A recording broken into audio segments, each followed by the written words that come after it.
As you can see, you're looking live at the Little Rose Bowl. Playoff time here in West Branch. Class 2A playoffs, first round, the visiting Denver Cyclones.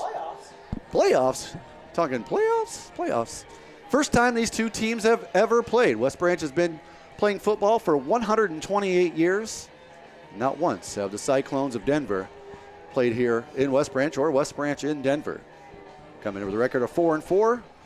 Last week got a late game victory to slide right into the playoffs, so the Cyclones are playing with some confidence. Of course, West Branch as well went to Bellevue last week, undefeated Bellevue, needed to win to be able to be the district champions and get a home game. Well, since you see the Little Rose Bowl, they did just that, 43-20. Joined here tonight, John Hirschman joins me in the booth. Randy Sexton, of course, joins us on the sidelines. First, Hirsch, one thing you're going to see about Denver, I look at them, you watch them on film, and if anybody paid attention about 2 weeks ago when a team called Anamosa was in West Branch, size-wise, very, very similar. Yeah, they've got good size. They're also very aggressive. I was really impressed with their defensive line. Every game's pretty much comes down to, whether it's won in the trenches or not, and that's what we're going to see tonight. And Barney, I know the coaching staff at West Branch has really talked about just that size. And the guy that they point out for the Cyclones among all of them is number 66, Cody Kepke. Says that he is going to be a tough one to block, and he's going to throw you up and down the field on the offensive line. Yeah, no doubt. He's one that really jumps out on film, especially on the defensive side of the ball. The kid he's an active player by all means. He's got 19 and a half tackles for loss, and we know how disruptive Cooper Gates is, and I think Cooper's got about 11 or 12. So. Well, this is going to be one of those games. Usually you got a number 1 versus a number 4. I only know of one team that's ever won a matchup like that. That was West Branch last year at Sigourney Keota, 41-33. This is probably one of the tougher 4 seeds I think that West Branch could have drawn, John. Yeah, I was impressed with their defensive line, which, again, you're going to see those same guys on the offensive line, too. So it's going to be a battle in the trenches tonight. And, West Branch likes to run the ball, and we're going to have to see if we can get those guys moved up front. The best part of tonight's game is we're playing in West Branch, are the Bears. And this year at West Branch, the Bears are undefeated at home, and nothing better than playoff football at Butch Peterson Field, or on Butch Peterson Field at the Little Rose Bowl on Oliphant Street in historic downtown West Branch. I think I got all the letters right, Matt. He said yes. So we'll be back with you here in about 10 minutes, but right now we're going to play interviews from head coach Matt Hughes and senior football players Oliver Trepanier and Logan Christoffel right now. Here we are with Coach Matt Hughes. You've watched that Jim Mora video with the Colts for years, right? Can you give me a good rendition of him when he was the Colts and they're talking like halfway through the season and they already want to talk about the postseason and they say, Playoffs? Yeah, you're better at it. Playoffs? Yeah. Well, we're not kidding you. It is the playoff season here in about 15 minutes here at the Little Rose Bowl. How did we get here? It's been 8 weeks. 1 win, 1 loss, a couple wins, a tight game at Alburnett, and then the last 3 weeks the Bears buckled down when they needed it to get to this point, and mathematics numbers worked out for the Bears because of the efforts on the field and the points scored. Yeah, our kids, all they needed was a chance. That's all they kept talking about. We knew we let one go against Alburnett with some turnovers and just sloppy play, but they played their way back into it, and they knew what they had to do on Friday night, and they went out and executed the game plan perfectly. Let's look back at that game a little bit. A West Branch 43-20 victory last Friday night on the road at an undefeated Bellevue team who, as we said, and in the pregame we talked about too, they'll throw it every which way they can, inside, outside, short, pitch outs, shuffle passes, whatever they can do to try to get the ball in the hands of their athletes. West Branch limited them to their lowest output of the season. What was the key here for this defense?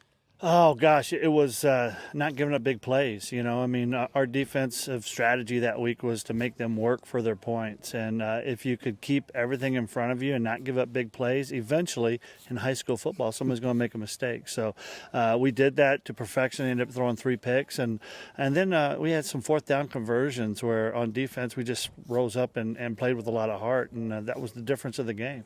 And Denver here tonight.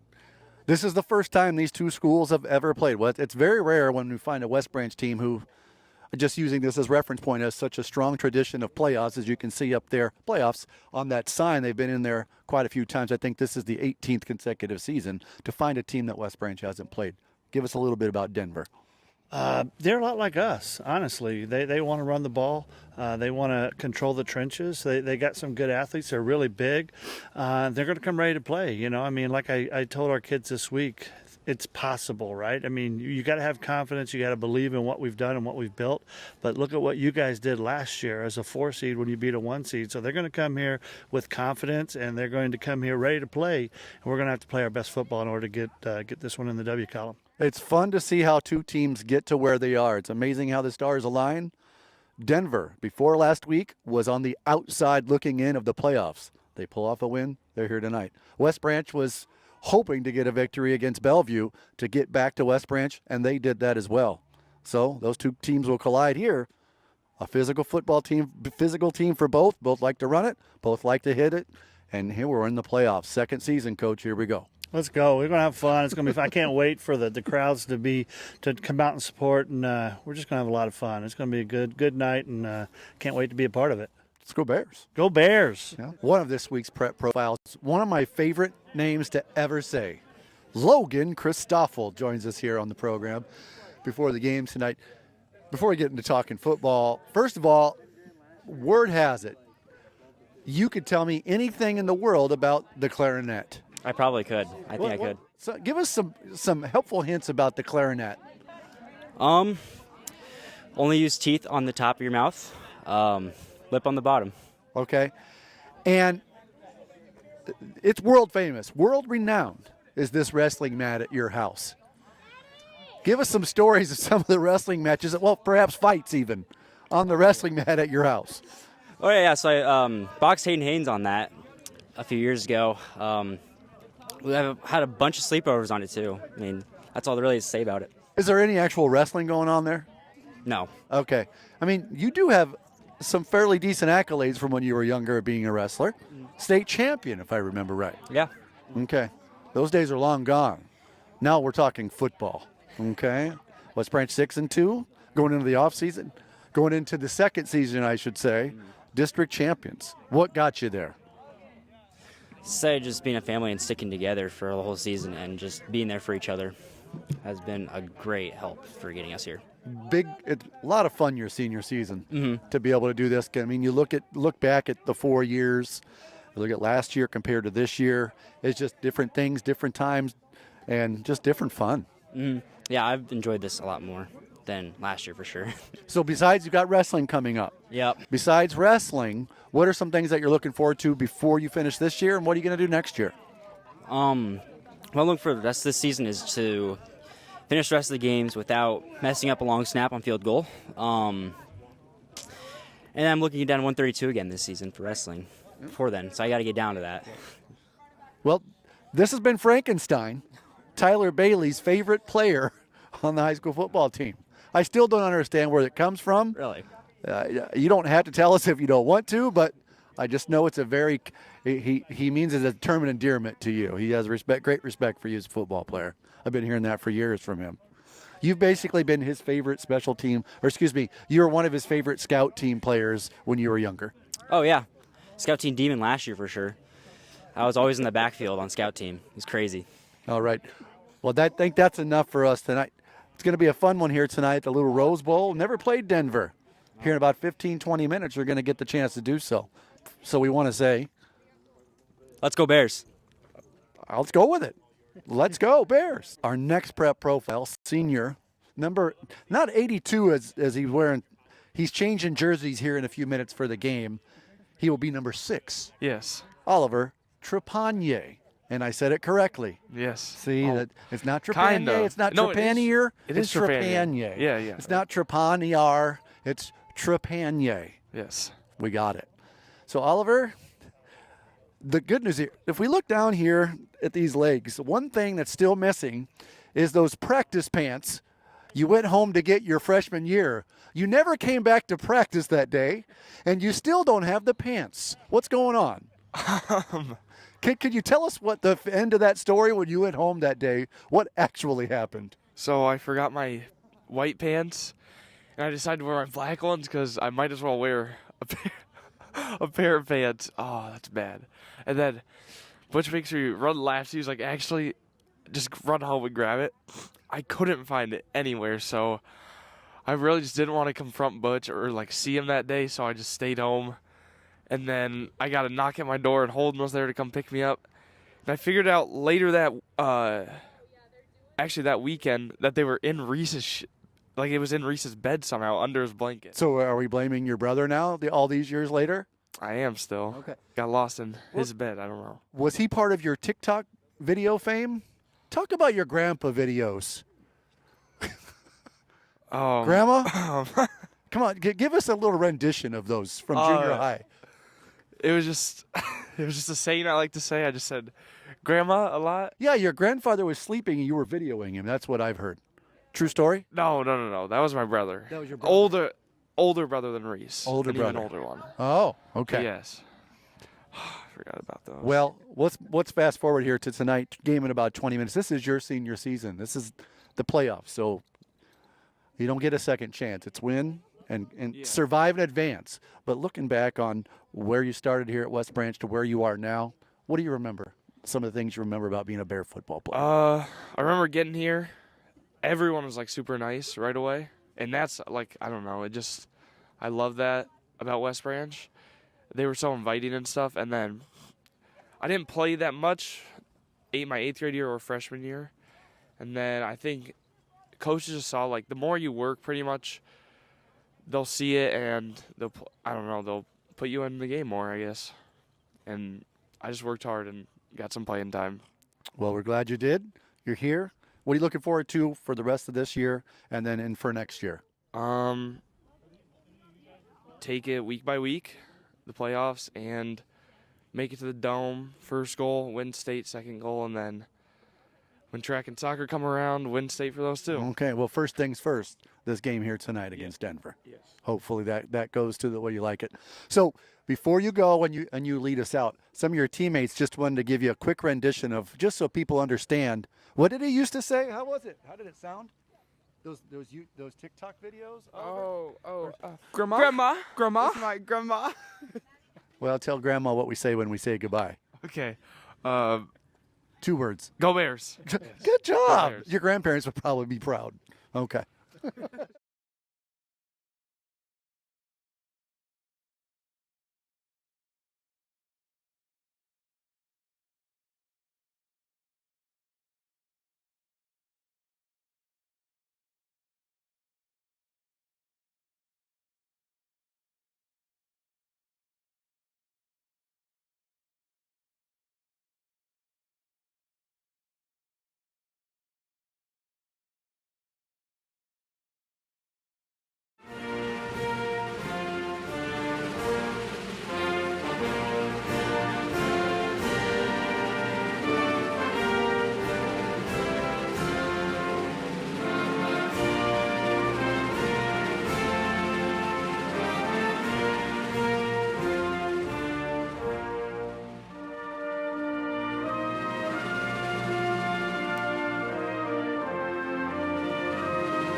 Sorry for the background noise there with the microphones. But good evening, everyone. Beautiful night here on October the 24th, 2025.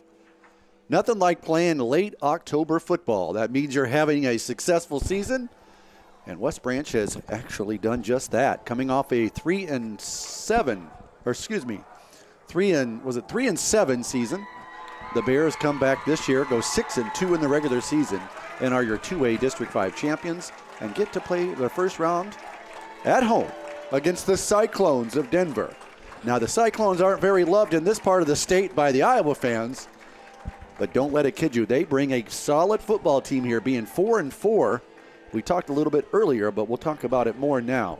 This is a very big football team, a very sound football team. They'll throw spread at you. They'll come back at you with a little wing tee. They kind of try to find something that works. But when you got that kind of size up front like they do, John, usually that can kind of wear on teams. Yeah, they definitely have good size. And, this is our first venture back into 2A for a long time. And get to the playoffs. It might be a little different caliber team than we get for, in the old 1A 4-versus-1 first round of playoffs days. Just to give you a little bit of statistical background on the Cyclones, quarterback Jansen, and we're going to call it Yorger, 853 yards passing, leads the team with 431 yards rushing. His favorite receiver is number 14, Brayton Hovey, a junior. Yorger, also a junior. But Brayton Hovey, 226 yards receiving, also has 245 yards rushing. Barney, they've got size up front. They've got size on the outside. They've got weapons.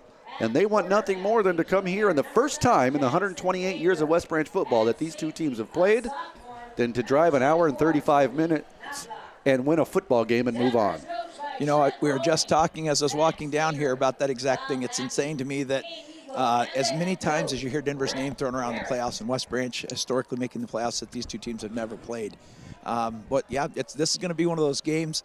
I have a feeling that an hour and a half from now we're going to be done. With both teams wanting to run the ball, it's going to be a pretty quick game. You would think, but so that means, as we said last week, make sure and get your snacks, your drinks, your popcorn, or whatever you have at home quickly. Only take breaks at the quarter, because it's going to go pretty quickly with teams running the football. We're looking forward to bringing it to you live here on the Bearcast. Got to thank Matt Chenander for all he does behind the scenes. You can see the video on your screen this week. The Iowa High School Athletic Association logo is in the top right part of your screen as we're in the playoffs. So you got to provide a little bit of sponsorship and kind of a hat tip to the association for getting all the playoffs things together. And by the way, just saw West Branch won the toss, John, and it's elected to defer. I think West Branch has received 7 of the 8 games so far that they've played. So we'll try something new tonight for the Bears, but want to thank First Main Street Insurance for being the sponsor of the Bearcast. And as I say that, I want to say get well and hello to my good buddy Kobe, Coach Hughes' son, oldest child. He's recovering from a major hip surgery, like I told him this morning, buddy. Minor setback, major comeback. You'll be back on the mound before you know it. Hang in there. Hopefully the Bears can do something for you.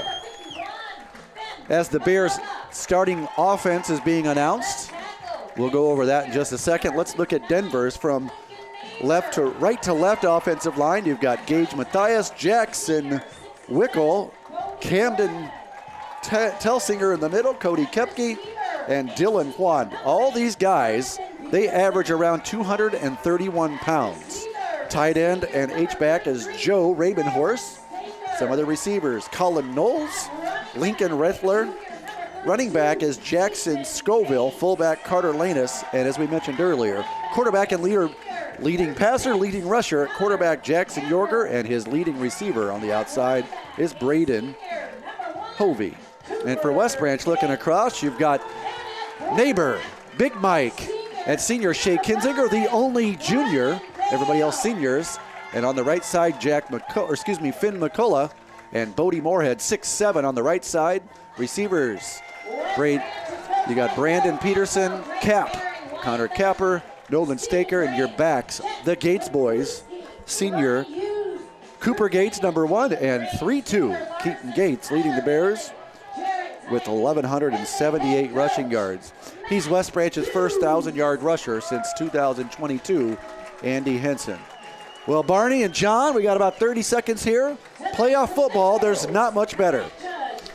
You know, go ahead, Hirsch. No, I was just going to say, keep an eye on that battle in the trenches. At number 66, Cody Kepke, like you mentioned earlier, 19.5 tackles for losses. He's going to be a force for us to deal with. Yeah, the message in the box up above was real simple from Coach Hughes. It was play as a family, execute the game plan, have fun. Give us some field conditions, temperature down there, Barney. How's it feel? As I mentioned earlier, this field is as close to real turf as you can imagine, but it is a little slick right now. You can feel that it's got a little bit of that frost coming up through it, but hopefully she'll hold up well. There's a chill in the air, but there's fire in the hearts of these kids. It's going to be a hot one on the field tonight. It's Class 2A, first round of playoffs. Denver, the Cyclones, the Bears of West Branch, and number 9, Reese Ginrich of the Bears, ready to set it off. He of the 29 touchbacks, looking for his 30th. The kick is low, line sidewinder, and it is out of the end zone. Touchback. The Cyclones taking over 1st and 10. What a weapon to have that at any level, but for that young man who was just named the Specialist of the Year in District 5 Class 2A. Yeah, what a weapon is right. 8 yards deep into the end zone. We let the other team start at the 20 almost every possession. Can't beat that. And into whatever the wind is, it is out of the northwest tonight. Very minimal. But the Cyclones, Freudian slip. Habit coming out the outside. The Bears come up on number 14 as Hovia, the ball carrier. The Bears get him before he can get too far. He looks like about 3 yards. One of our pregame interviews, Ollie Trepanier in on the tackle, gets a little help from his friend Capper. The Bears set him up, the Cyclones, at 2nd and 7 from the West Branch 23. Twins right, tight end, twins left, tight end right, straight eye. Drops back to pass, looking outside. Got a man setting up. That's complete to Scoville. Took what they could give him. Takes it, moves on up to the 36. 1st and 10. Nice pickup there of 13. Yeah, we were playing off quite a bit. We were giving him some cushion there. But, I mean, again, that's one of those things. If they're going to go all the way down the field, 5-yard pass at a time, we'll probably be willing to roll the dice on that and see if they make a mistake. Kind of a somewhat wing T here, John. Handoff is right up the middle. Fullback dive, that's 44. Carter Lannis is the ball carrier, number 1. Give him 2 yards, 2nd and 8. Good job by the middle of the Bear defense. Cooper Gates coming up from his linebacker position. That kid is a menace on defense. Was just named co-defensive player of the year in the district. Yeah, you'll see a lot of formations from Denver. They're going to run wing T. They're under center now, wing T again. They'll run all kinds of spread stuff as well. Handoff right up the middle again, and nothing going. Met him at the line, even though he's still going, but a host of Bears. Big Mike was first off the bounce, then Gates held him to a 1-2-yard gain. 3rd and 6 at the 40. Just where the Bears won him on a physical play. See if they try to go back maybe to that quick out again. Let's see what the Cyclones set up. There's that Twins formation left. Kind of that wing T. No, that's power I coming right at you. Yorger under center. Bears need to get a little rush here. There's that quick look left. There's nothing there. He tries to get away, but he is taken down behind the line of scrimmage as Yorger. Sacked for a loss of 1. Shea Kinzinger, the Cyclone fan, takes down a Cyclone for a loss of 1. Yeah, he had that same receiver that he hit earlier on a hitch. It would have been a little short of the first down, though, and he just hesitated long enough that we got to him. They run kind of a different look here on their punt team, too. It looks like it's something they have. I'm sure they have some fake setup off of this thing. Twins right. Don't see that very often in a punt formation. Stay set, West Branch. Let the snap get off. And they do. Good snap. Rugby punt.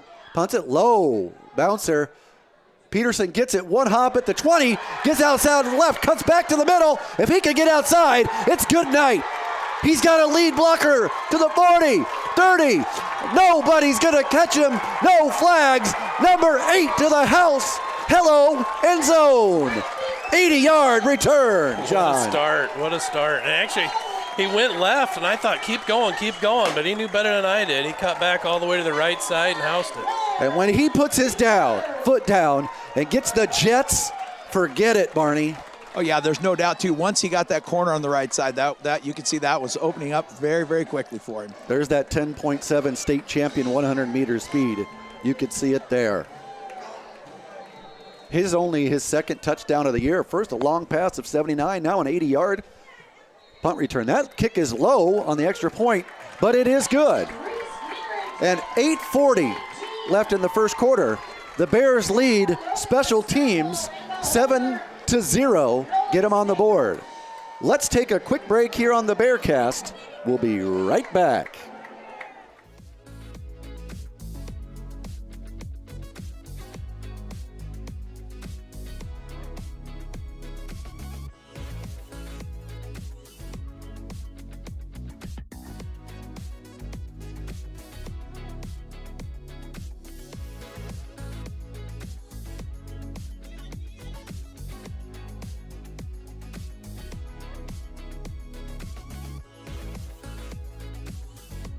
The Bearcast is currently in a break. We'll be right back. Welcome back to the Bearcast. West Branch. Lightning strike in here at the Little Rose Bowl in the form of Brandon Peterson on an 80-yard punt return for a touchdown. We're talking off the air, and Coach Hirschman here and Barney were talking about how they thought, oh my gosh, he's going left. He would have got a good return. I don't know if he would have made it all the way, but he knew better, cut back to the middle, and like I said, once he got past the first white jersey, it was no one.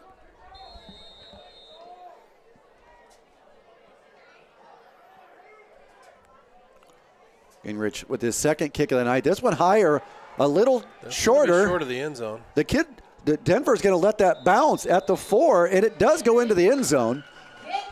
It doesn't burn them on that, but that's one of those scenarios there. It could burn you, where if that bounces up and back, uh-oh. He started to walk away, just assuming that was going to bounce into the end zone. It's too bad that didn't kick back into play. Yeah. Well, 2 kickoffs, 2 touchbacks, 1 punt return, 1 touchdown. The Cyclones take over for their second offensive possession at the night, again from the 20-yard line. Now receivers either way, 1-and-1. Power I, tight end, strong right, left. There's a handoff. Black dive, a little communication error. The fullback didn't really think he was going to take it. And the Bears, Gates, first on the scene. Gets a little help from Neighbor. And Moorhead. They're going to give him just over the 20. That, to me, John, it looked like he put it in the gut of the fullback, and the fullback, I don't know if I'm supposed to take this. Well, I think it was a read, and the quarterback's trying to pull it out. But you know how a fullback is. Yeah, if he gets the ball, he's going to hang on to it. He wants to take old it. Pete Miller right there. He didn't run many options with Pete. If he gave him the ball, you're not getting it back. New formation here, Barn. Trips left, Siegel right. Shotgun, spread. Looking out for a little pass. That could be a backward pass. There it is. That pass was thrown. They're going to call that a backward pass, I believe. Oh, now he gets the signal that it was incomplete. But, boy, I won't lie to you. If he completes that, it's set up pretty nicely. 3 blockers on 2, but good news, it wasn't. Having some technical difficulties here tonight, but you know what? Matt Chenander handles it like a pro. Well, the Bear defense have got the Cyclones in a 3rd and a very long 9, short 10 scenario. Just what you want. Trips left, Siegel up right. Watch for probably looking out here to his favorite receiver sitting out to the right side. He looks down that way right away. It's a deep pass, and it is on the money, perfectly thrown. Complete to Scoville to the West Branch 41. Could not have thrown a better pass if he tried. No, it's a perfect pass. Griff Seidel's upset with himself, but it wasn't terrible coverage there. It was just a really good pass, good catch. You could see in the pregame when this guy's throwing on air, even then he was throwing good balls on the fades, on the posts, on the flag. route, he's got a good arm, and the touch, it's there. And they are into West Branch territory. 1st and 10. Handoff straight ahead to Hovey. Maybe 2 yards before he's tripped up by Capper and Gates. Give him 2 yards to the Bear 39. Good job up the middle. The Bears are doing a good job inside between the tackles so far. They had a good push there. That looked like it was going to be a little better play before we got a hold of him by the ankles. One thing that pass does when you're a football team and you got 3rd and long, not just it's a great play, you get some confidence. Let's see if that pans out here. Wing T. Handoff is straight out to the left. There's Hovey trying to get forward. At first, he's parallel to the line of scrimmage. Gets forward to the 35.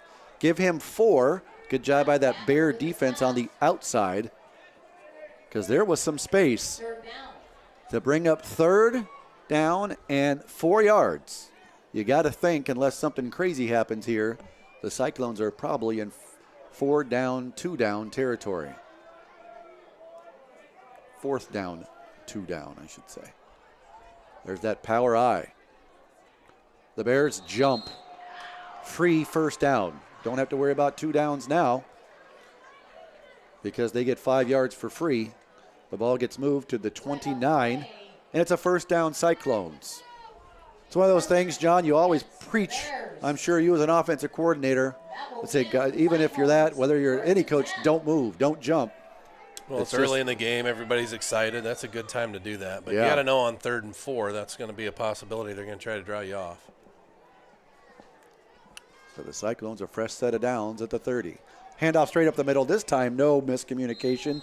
Lannis takes it to about the 27. Give him 3 yards. Again, that Bear middle, that defense has done a really good job against this big Cyclone front. The thing we're going to have to be aware of is they do this quarterback likes to pull that, so I'm sure it's coming here pretty soon where he's going to keep it. In listening to our coaching staff this week, that was a big point of emphasis with our defensive ends. The setup. Wing T this time. Strong left. There's the handoff up the middle again. This time a little bit better push for Lannis. Near 1st down yardage. I think he got it to the 20. Good pickup by that young man. Again, we talked about it pregame, and you're going to hear about it a lot. This is a very big, strong offensive line. I mean, there's a difference between size and strength, and they're more the latter than the former. They're actually both, let's say. Well, they're really trying to establish that fullback, but we're in a 4-front, so we've got one guy in a 1-tech, which means he's between center and guard, and then the other defensive tackle's in the 3-tech, which means he's between guard and tackle, and they're going to that open side. There's a handoff there to Hovey in the backfield. Big Mike pushes a guy into the play to force this guy to the running back to the outside with a short loss. Good job by Lincoln Neighbor. Yeah, but what I was trying to say with that fullback dive, they're running it in that open hole between center and guard to our 3-tech side. So we might have to do some stunts or shifts to kind of throw them off if they're audibling to that. So 2nd and 11. And this is one of those scenarios that Barney just talked about where the quarterback likes to pull. Might be there. There's a handoff. The quarterback does keep it this time, pulls it, and gets forward. Good yardage down to about the 11. That sure looks to me like it's an audible, don't you think, Barney? They're running it to that 3-tech side every time they dive him. I actually was trying to take my earpiece out to hear if I could hear anything here. So I'm wondering the same thing if he's not checking at the line of scrimmage with that. Nice pickup from 2nd 11, now 3rd and 2. That was right on cue. Coach Sexton said he might pull it. We talked about it before the play, and he did just that. Now the Bears are getting challenged up the middle. 3rd and 2. Running left, dive to the fullback. No, the quarterback keeps it, and no one's home. Touchdown, Jackson Yorger, 12 yards. I could have ran that one in. Perfect fake, everybody bit. And touchdown Cyclones. Yeah, that's the old dive option. We used to run it years ago with Cooper Koenig when he was quarterback, and we ran it way back in our wing T days too. It's just riding that fullback and then pulling it. And he had an option guy with him, and we didn't have anybody for either of them on the outside. So after a big special teams play by West Branch, the Cyclones drive 80 yards right down the field. There's a flag. Might have been a little movement by the guys in the white jerseys this time. I think it's probably on us again. Really? Let's wait to see what the white hat has to say. It is on West Branch. So half the distance. The Cyclones, the way they move the ball there, I'm not so sure they won't go for 2 here. And it looks like they are going to do just that. A bunch of new players coming in. Doesn't look like they have enough for now. Looks like they got about 9 guys out there. Here comes someone from the hill in the northeast corner. Still looks like they might be short 1 or 2. 2 more. Here come 2 more. 1 goes out, so now they might be at 11. They better hurry because they only got 10 seconds. 7, they're hustling up. They are going West Branch power to the right. And there it is. The Bears are hit him behind. I don't think he does get in. The Bears make quick contact, but he just drives his way in. Does Hovey. 2-point conversion is successful. Cyclones 8, Bears 7. Just under 4 minutes to go in the first quarter. I told you before the game, you're not going to want to go anywhere. Buckle up. It's going to be a good game here in West Branch as we take a break on the Bearcast.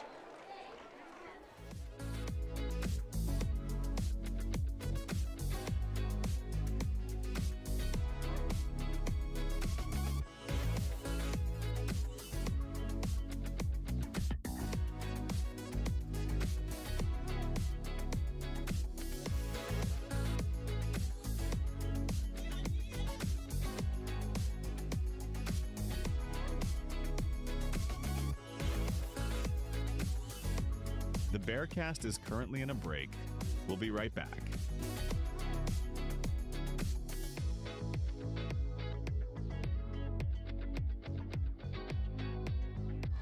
Back live on the Bearcast. It's playoff football. You got to expect things to happen. You got to expect good football games and good football teams. Penalties have hurt the Bears early. 2 penalties, one on 3rd and 4 to give the Cyclones a set of downs. And then on the extra point attempt, the Bears jump again to cut the yardage in half, and the Cyclones decide to go for 2. And they're successful and now have an 8-7 lead with 3:58 to go in the first quarter. West Branch will perhaps have its first chance at offense here. Let's see after the kick. The kick is low, and it's deep, and it's into the end zone. Touchback. Now West Branch will have to go 80 yards. First time on offense tonight. See if the Bears can demand their presence at the line of scrimmage, because that's what they want to do. They want to establish physicality up front. Denver has done that so far. Looking out. Decent crowd here in West Branch tonight. First chilly night of the year. Bears come out. Peterson right, Staker left. Power I, the Gates brothers. Pitches to Keaton to the right. Gets up to the 20. Gets 25. Taken down out of bounds around the first down marker. Out of bounds at around the 29. Nice pickup for the Bears. 9 yards on first down. Just short of a first down. Yeah, a little toss play. Nice to get that outside. I always thought that sometimes calling plays, too, if you got a really good defensive line, early on, make them run side to side, try to tire them out a little bit rather than trying to run right at them to begin with. Last week, the Bears ran for 332 yards. 2nd and 1. Power I, unbalanced right. Gates boys. There's one Gates. Cooper to the right. Gets loose over the 40 to the 45. Carrying guys to the 46. Good job on the outside blocking there by Maddox Rushton to give Cooper some space. A 17-yard gain and a Bear 1st and 10. Gates boys right. Gates boards middle.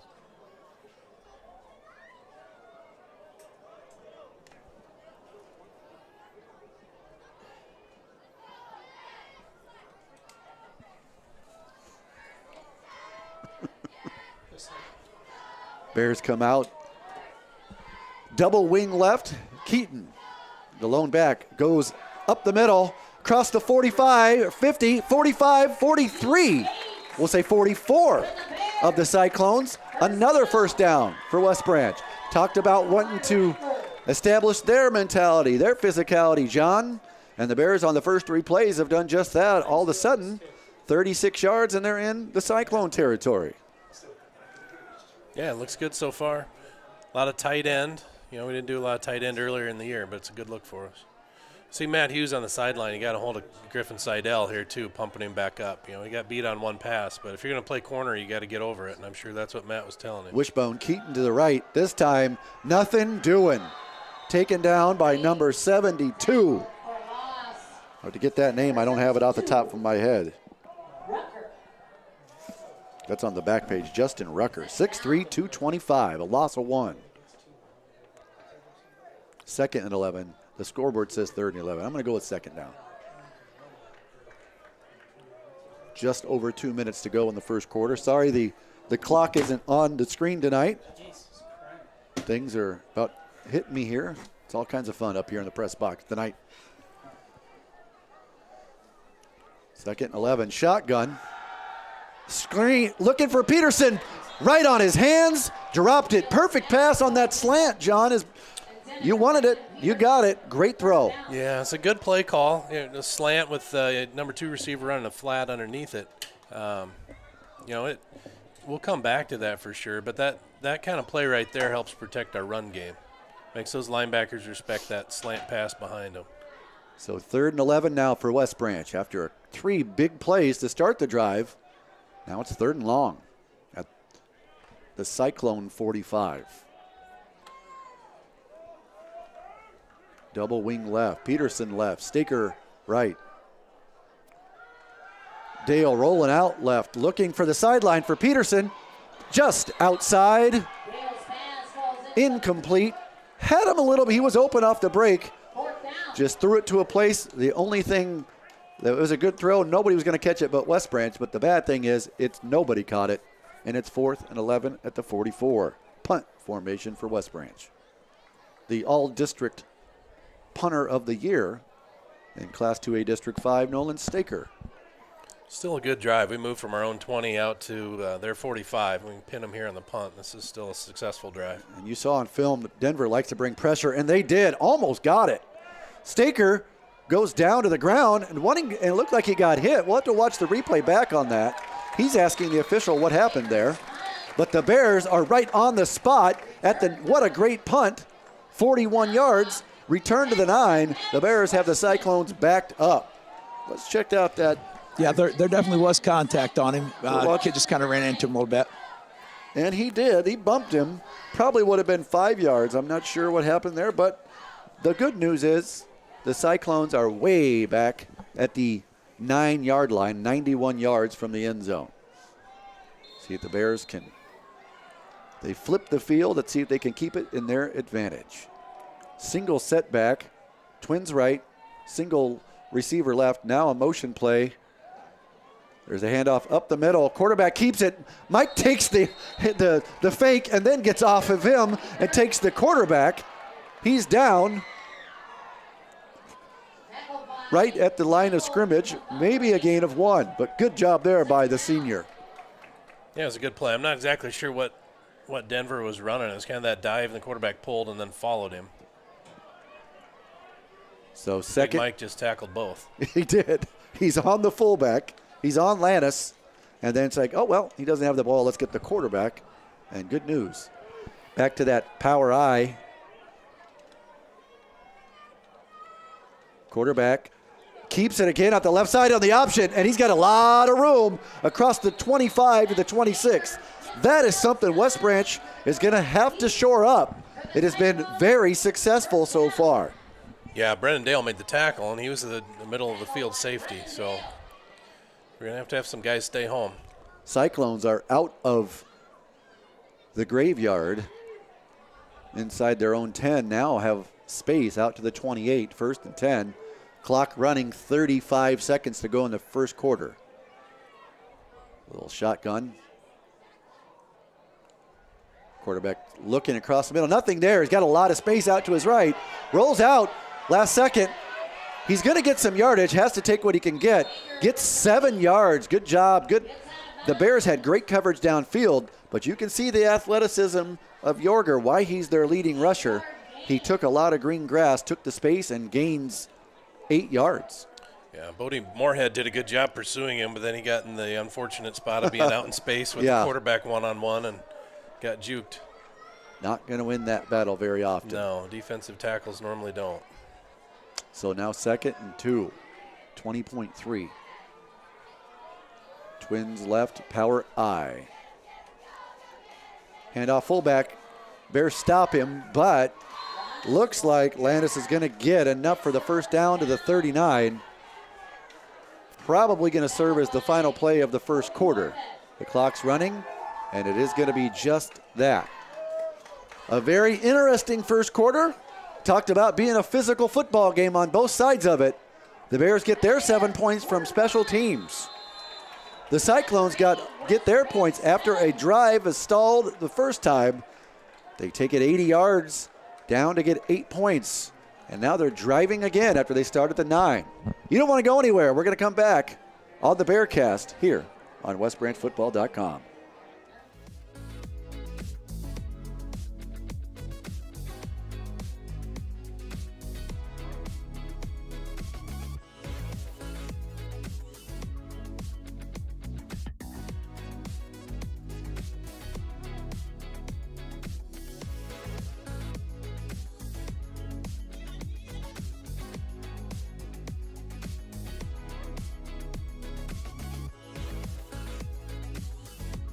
The Bearcast is currently in a break. We'll be right back.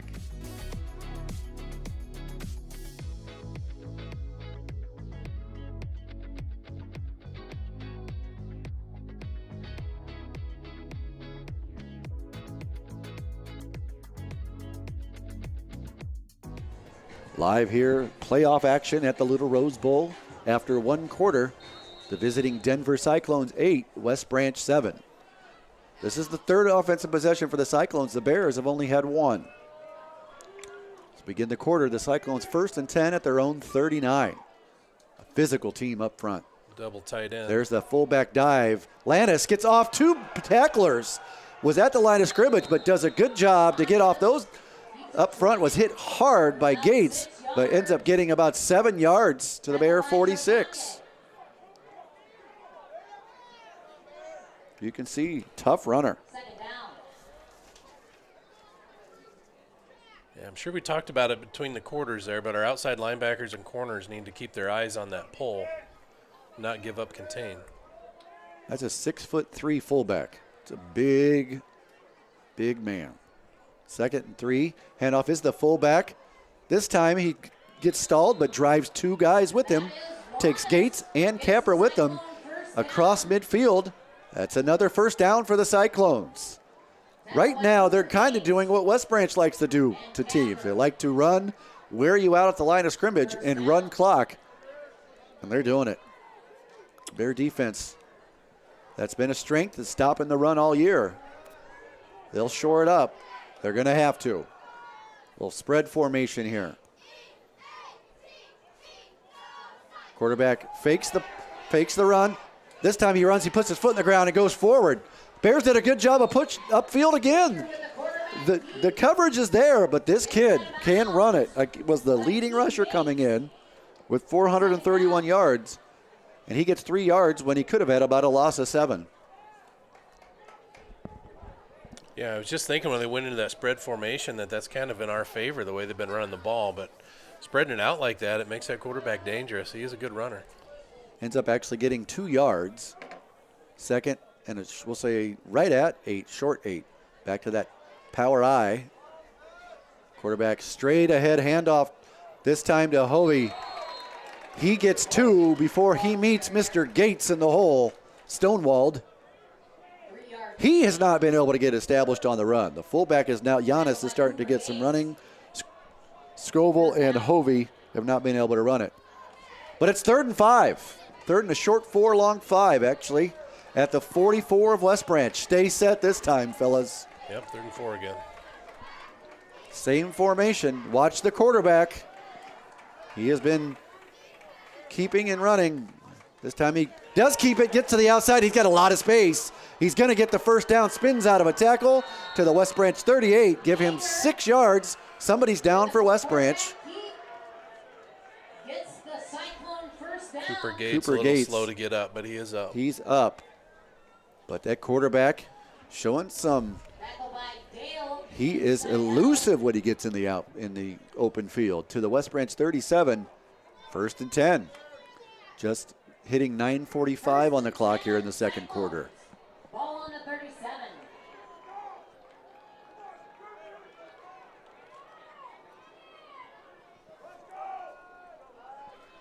Cyclones come out in that wing T formation. Strong to the middle of the field. Handoff is to the running back. He's going parallel with the line of scrimmage, just what you want. Then he puts his foot in the ground before the Bears make contact. Shea Kinzinger and Brennan Dale, still a gain of about 4. They had that play strung out well, and before you know it, he puts a foot in the ground and gets 4 yards. Yeah, it was a buck sweep. Both guards pulled. Tyler Bailey's defense is always really good at reading pullers.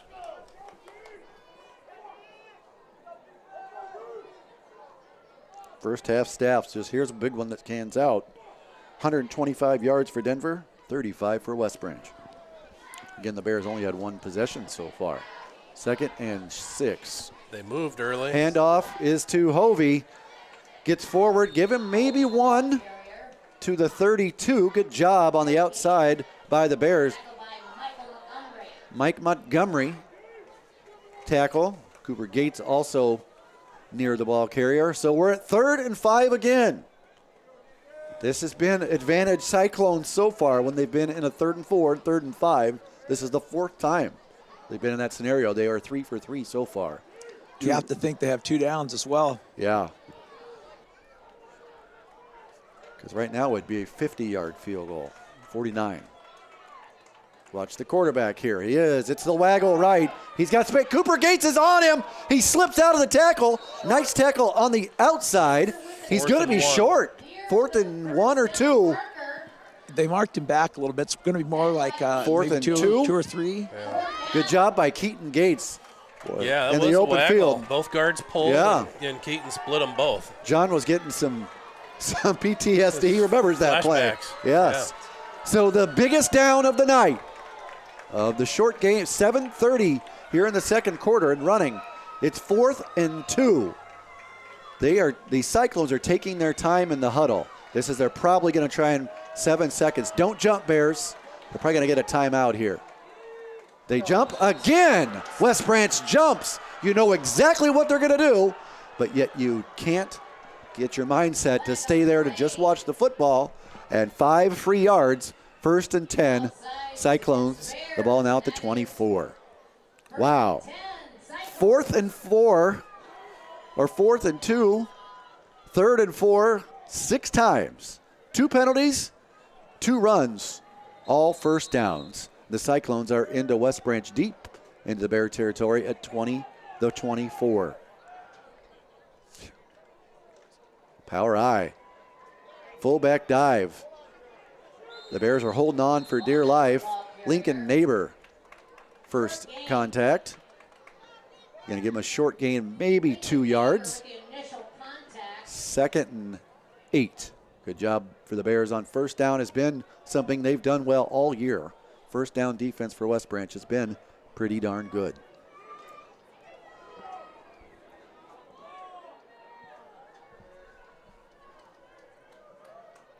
Second and 8 at the 22.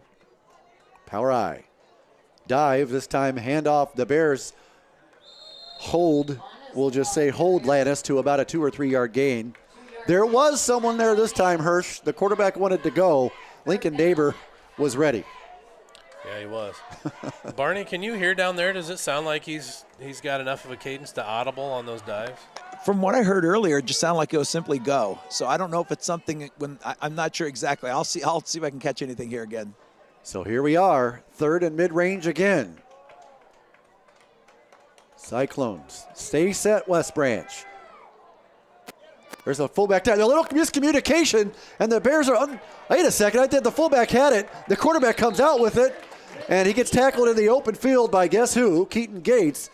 But I thought it's a loss of 1. Next thing you know, the quarterback comes out of the scrum and ends up gaining 2 to bring up 4th and a long 2, short 3. Yeah, it's definitely a dive option. He's riding that fullback, and he might give it to him, he might keep it, but he's having trouble getting it away from that fullback. West Branch stays set. 4th and 3 at the 19. I think there's going to be a timeout for the Cyclones. 5:26 remains on the second quarter clock.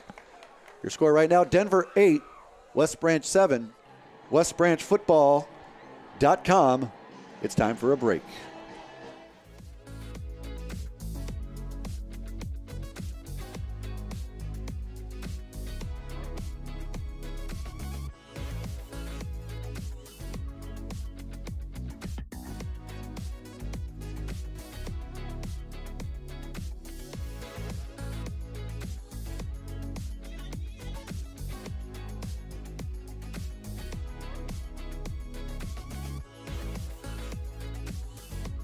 The Bearcast is currently in a break. We'll be right back. Back live here. It's going to be 4th and 3 at the 17 in the second quarter.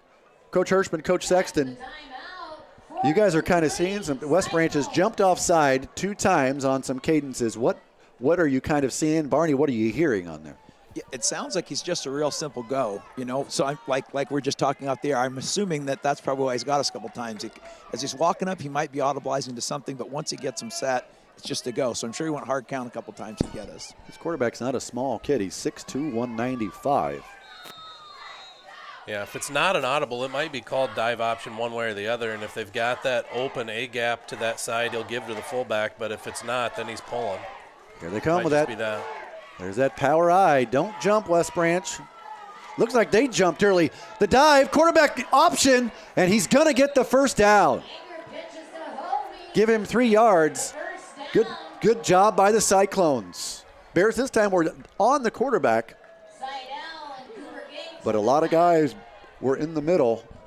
Well, you saw that in their stats when you looked at their stats before even watching film. It's 400 yards rushing for this guy and a couple other guys, and this is why. It's quarterback, fullback, tailback. They even have that wing back in motion sometimes. The Cyclones are winning all of the key battles. First, 3rd downs and 4th downs. There's a little tight bunch, twins left, twins right. Handoff left, and the Bears are on it. He may get about 2 yards, but good job there by Capper, first contact. Down to give him 2 yards, down to the 11. Again, the Bear first down defense is a strength. Got to start bringing 2nd, 3rd, and 4th with them. Just under 5 minutes and counting here in the second quarter. Knew it was going to be a tough one. It was going to be a physical football game. Watch the quarterback here this time. There's a flag on the play. This time they may have got the Cyclones for that jump I talked about a couple plays ago.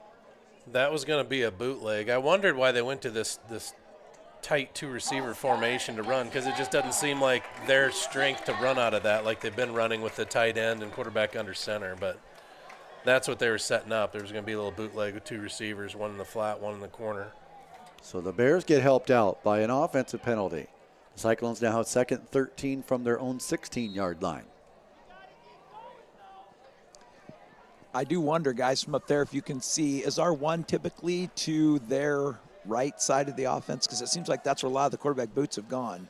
They are twins left, twins right. We've been putting the 3-tech to their tight end side. Hand off to the left side. He's got a lot of room, does Lannis.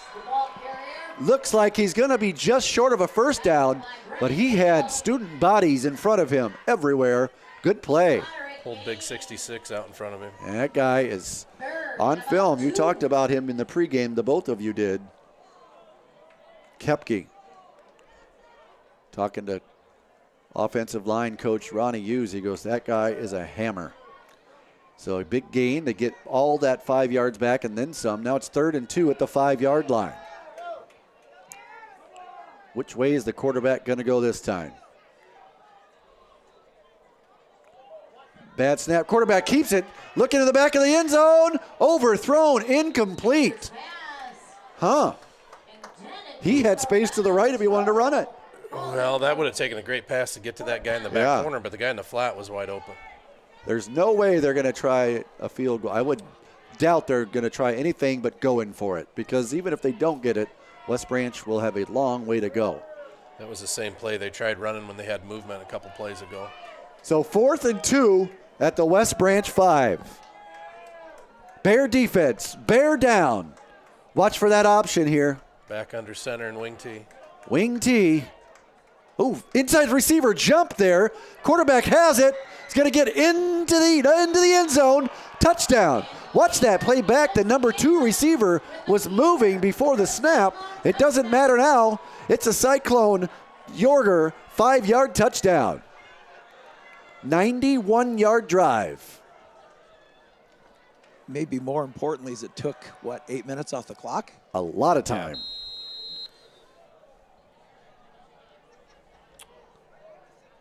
So Lannis sets up for the extra point. Snap is down, the kick is up, and it is good. 3:30 in the second. The visiting Cyclones of Denver, 15. Home team West Branch, 7. I'll tell you something right now. This is what playoff football is all about. You're getting your money's worth here in the stands. And at home, obviously, you're getting your money's worth as well here. Take a short break on WestBranch.Football.com.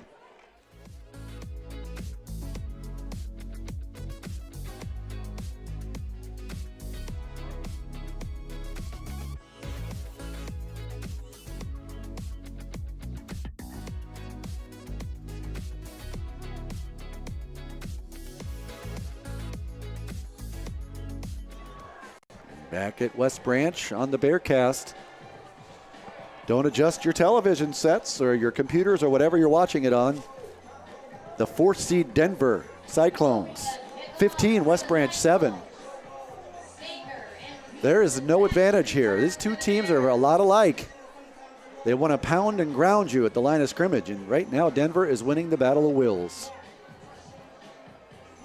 Number 14, Hovey, sets to kick it. His first kick was a low running kick that got to the end zone for a touchback. This is a little bit higher and shorter, taken by Staker, inbounds, and then steps out of bounds. That ball was definitely going to go out of bounds. Go out of bounds, yeah. And unfortunately for West Branch, it pins them deep into their own zone at the 14. Ouch. That's one of those situations. You try to practice all those kind of things, but you just don't always think about them. You don't always have time. Right. Obviously, it's up here easy to say, hey, I could have put my foot out of bounds first and catch it. Then it's a touchback, but. Well, we've tried that or it's out of before. bounds. We had Carver Belt smart enough to do that one year. And then the ref said no. That's right. Made the wrong call. 3:28 in the second quarter. The Bears coming out power eyes. Second offensive set of the night.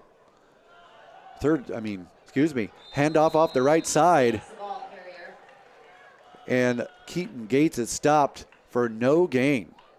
Down at the line of scrimmage.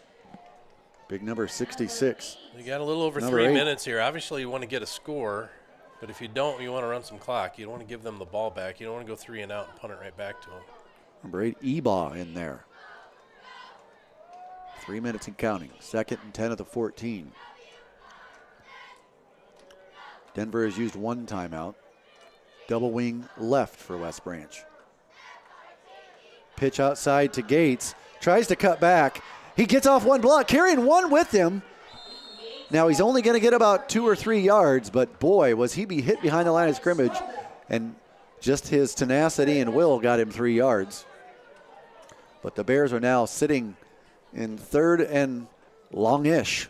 3rd and 7 at the 17.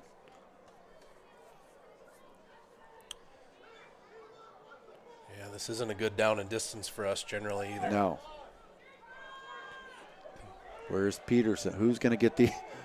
In these formations, West Branches like to hit the quick out route. Rolling. There's Peterson. Dale looking left. Nobody's there. Throws it. He's got his man just over the outstretched hands. and it's incomplete, which stops the clock with exactly 2 minutes to go in the second quarter. Not exactly what you wanted. Obviously, not intercepted, but you didn't really want to stop the clock there.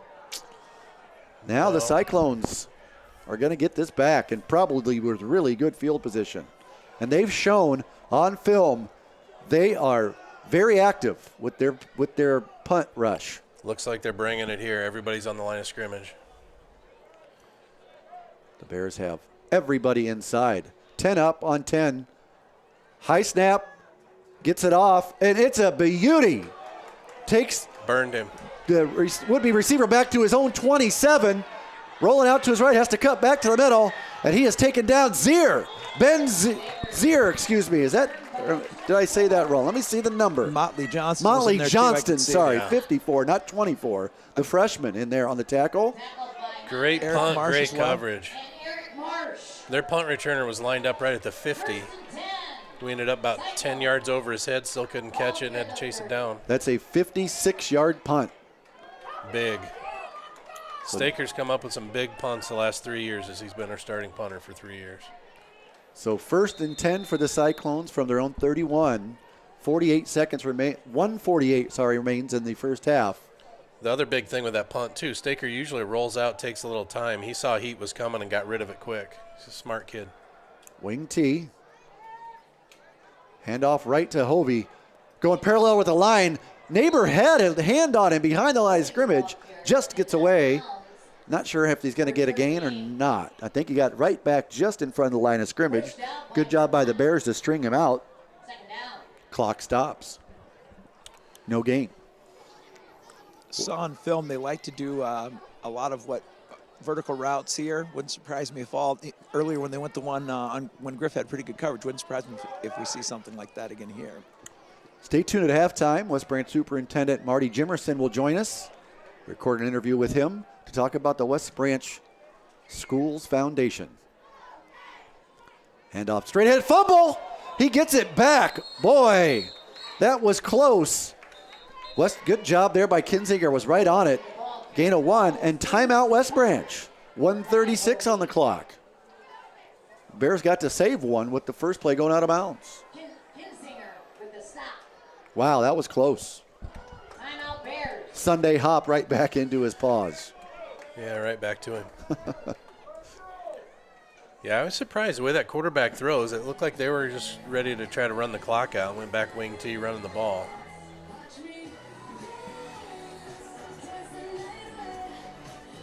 Nice crowd, starting to fill in a little bit more since the first time I looked.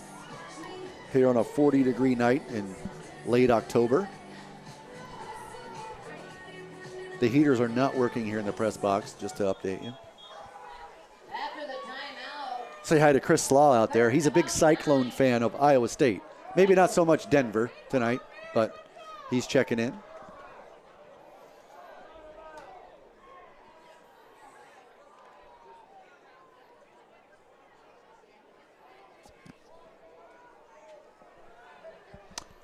So after we come to the timeout, 1:36 on the clock. The Cyclones going back to that, on 3rd and 9, back to that wing T. Quarterback looking straight downfield. That ball's up in the air. It's wobbling. Good position. Good job by Staker. On the play, positioned himself well, and the clock has stopped. 1:30 left, John. Yeah, that was perfect. That was coming right at me. Perfect coverage by Nolan. There's only one kid that had a chance to catch it, and it was him. And it was him. He did a good job screening that kid off once he was in good position. It's a good play. If there's any bump there, it would have been on the offense. But see if we're going for a return or a block here. So the punter, last time it was a low runner. The last time he punted, West Branch returns it for a touchdown.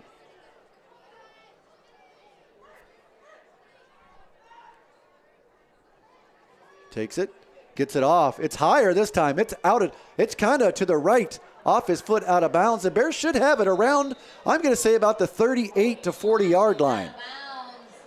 I'm not sure why he's going back that far. That was landed at about the 35, out of bounds. Keep going. Wow. That's exactly where it landed, 5 yards out of bounds. But nonetheless, the Bears are going to have 1 minute and 23 seconds, guys. 2 timeouts and 65 yards to get to the end zone. The wind, what is there, Barney, I think, is actually at their back right now, if there's any wind. Yeah, it's very minimal. Yeah, I guess you could say it's kind of at our back. So need to get to probably the 30 to be sure. Dale gets the snap, looking out to his right. Quick hit to Staker, out of bounds at the 49. Great play. 14-yard pickup on first down. If we come up in that formation again to that weak side, there's a lot of room to run. They overload. If we have trips to one side, they're overloading 2 linebackers to that side and leaving their other 2 in the middle of the field. And there's not much to that weak side. And the official here on the West Branch side saying, hey, coaches, get back. Never seen one of those, John. Never seen a sideline warning or anything. Now the Bears go twins left, twins right. Looking outside again. It's caught. Behind him. Staker catches it. It's low. Clock's running. 6-yard gain to the 45. 1:05 and running. The Bears do have 2 timeouts. They're hustling. Got to play and hurry. Trips left. Single right. Keaton, dot in the eye, the only part of the eye. Looking left. He's got his man. He's going to have to run. He's got a lot of room to run. Puts his foot in the ground. He's going to get a first down. Good out of block, bounds. Cooper Good Gates. job, Great Cooper block Gates. out there. Keaton Gates. Good block, Keaton. To the 38. That's 7 yards and a Bear first down. Good job of Brennan working out of bounds as well and saving us a timeout. Yeah. Larry Ramos would have been very happy with that. Sees the open field, run it, Johnny. Any rollout, Butch and Lurch, what's your first option? Run. So that takes it to 49.6. And if the run isn't there, you should have thrown it. You should have thrown it. Couldn't win. Nope. The ball's at the 38. The Bears have 2 of their timeouts remaining and 49.6 seconds. Twins left, twins right. Keaton Gates, the only man in the backfield with Dale. Looking right. Got his man. It's a short pass to Cap. Catches it, puts his foot in the ground, gets forward to around the 31. They may have to use a timeout this time, and they do. If we hit Maddox on that slant, he's still running. So a 7-yard pickup. Timeout with 39.1 seconds remaining in the quarter, or in the half. Let's watch that play back here, John, as you just said. If I can get to, we'll let this pull up. But good job of the Bears doing quick strikes, getting yardage and more yardage. Going to pull that play up right now here on the replay. There was a one high safety there. Did he run to the other side on it? Yeah. And as John says, the linebacker rolls out with Cap, and there is nobody within 10 to 15 yards. If Maddox gets it, he's going to get it at least down to about the 25 or 20 minimum. If Maddox has his mom's wheels, he's scoring on that. If he's got his dad's wheels, he's probably He's just sitting down right there. Yeah.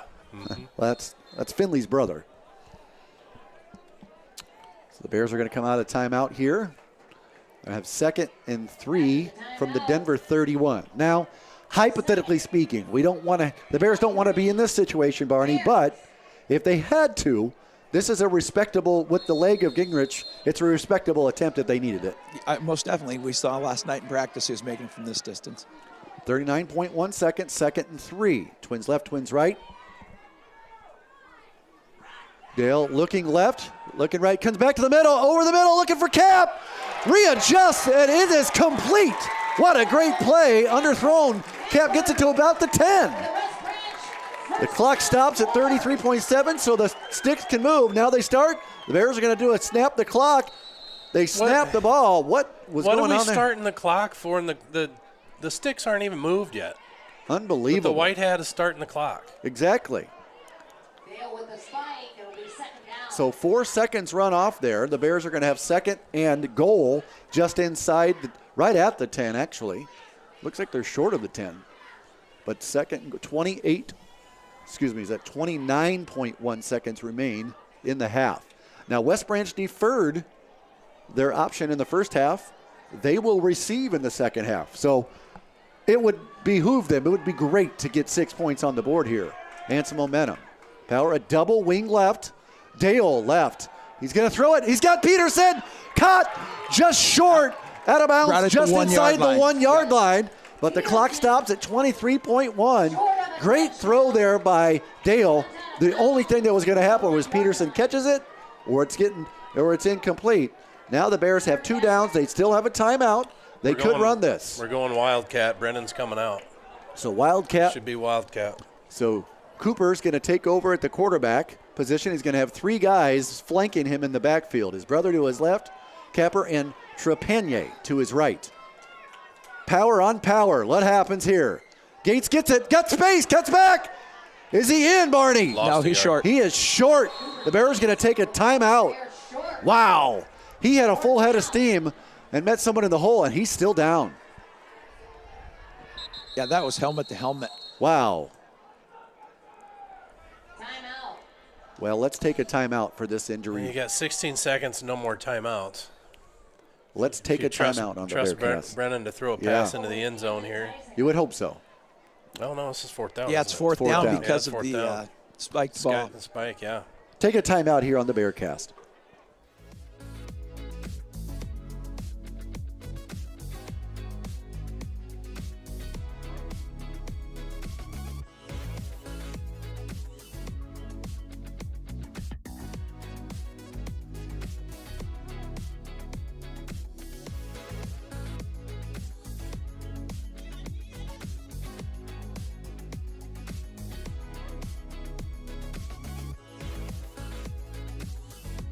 The Bearcast is currently in a break. We'll be right back.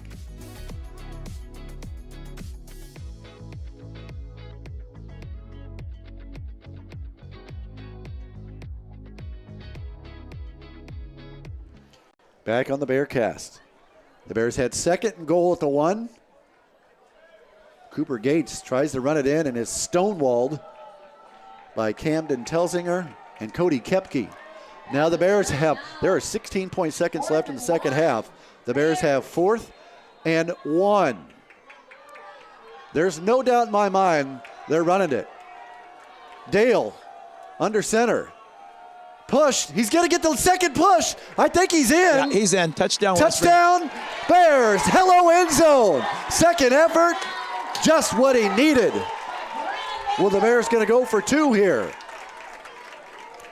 The Bears, a long, sustained drive out to 69 yards in just under 3 minutes. Wasn't it a minute 30 when we Or got it excuse back me, then? minute 30. My fault, yes. Long sustained drive for the Bears, a minute 30, huh? A minute and 28. Fireworks going off in front of us here. The Bears are setting up to go for 2. They're down by 2. Again, as I mentioned, they're going to get the option to receive in the second half. My guess is they'll take it. Power left, wing left. Dale gonna pitch it. No, he's gonna roll right, and he's got all kinds of room. He is gonna waltz into the end zone. 2 points on the board. We're tied here in West Branch. 15 all, 11.6 seconds left in the half. Great play call there by Coach Tiley. That was a great drive. Similar to what I was talking about earlier, if we have a 3-by-1 formation, so 3 receivers on one side, 1 receiver to the other, we've got numbers to that weak side. I think Coach Tiley was kind of keeping that in his back pocket just for that kind of situation. We got ourselves a football game here in Eastern Iowa. Told you before the game started, get ready. It's going to be electric. We're at 15 all. Wow, good drive, good answer there by the Bears. Short passes, setting things up. Nice pass over the middle from Dale to Capper. And then Dale ties it, gets the quarterback sneak, and then the 2-point conversion. The senior showing up tonight. Has really thrown the ball well of late.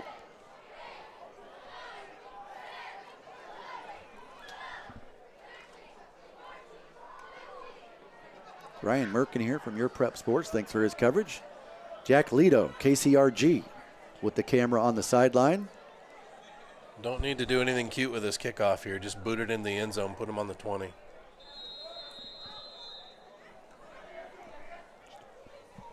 So Gingrich kick. It's high. I don't think it's going to get the end zone. It's fielded at the 6. Full run up by the receiver. Kicking out to the right. He's got some space. There's a block in the back that was missed. Careful downfield. There's some tackling going on. Easy. Good job by the team to help him out. But Cyclones recover this and get it to the 36.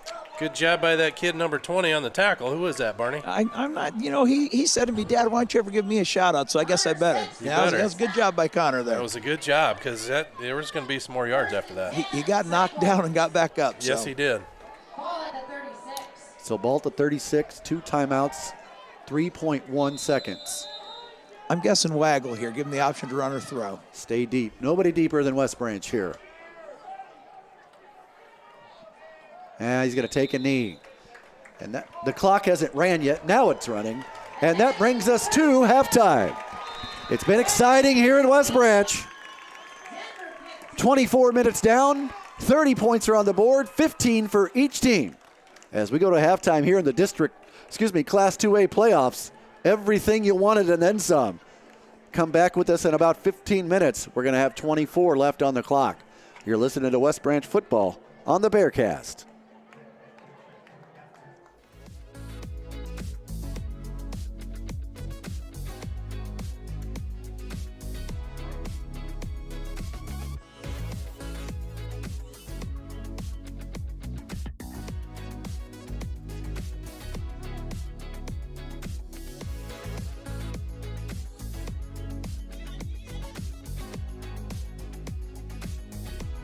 Our halftime guest tonight is Superintendent Marty Jimerson. We're going to talk about the West Branch Community School District Foundation, their goals and mission. Well, what are the goals and missions of the West Branch Community School District? Yeah, Jason, the goals and missions are, it's the capital projects, school facilities improvement support. So a project that they helped with was the press box here. We do a lot of what we call teacher mini grants. They're basically learning grants. Teachers will apply for them for things that would be helping kids in their classrooms or a way to support the school. And we do that twice a year.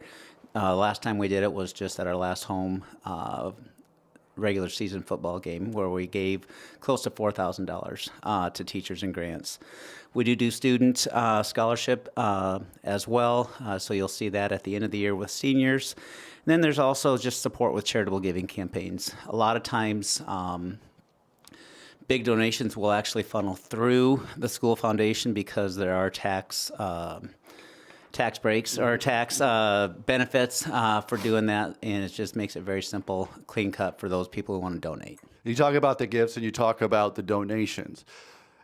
In the last home game, you mentioned that you had some teachers out there and some members of the foundation, just the school, just the faculty, and you're handing some things out and some gifts. Hey, for this classroom and this classroom. So just kind of expound upon that. What are the school doing for the school and the teachers just in general? Yeah, so, like I said, we try to do at least a couple of times a year, typically once in the fall, once in the spring, try to help teachers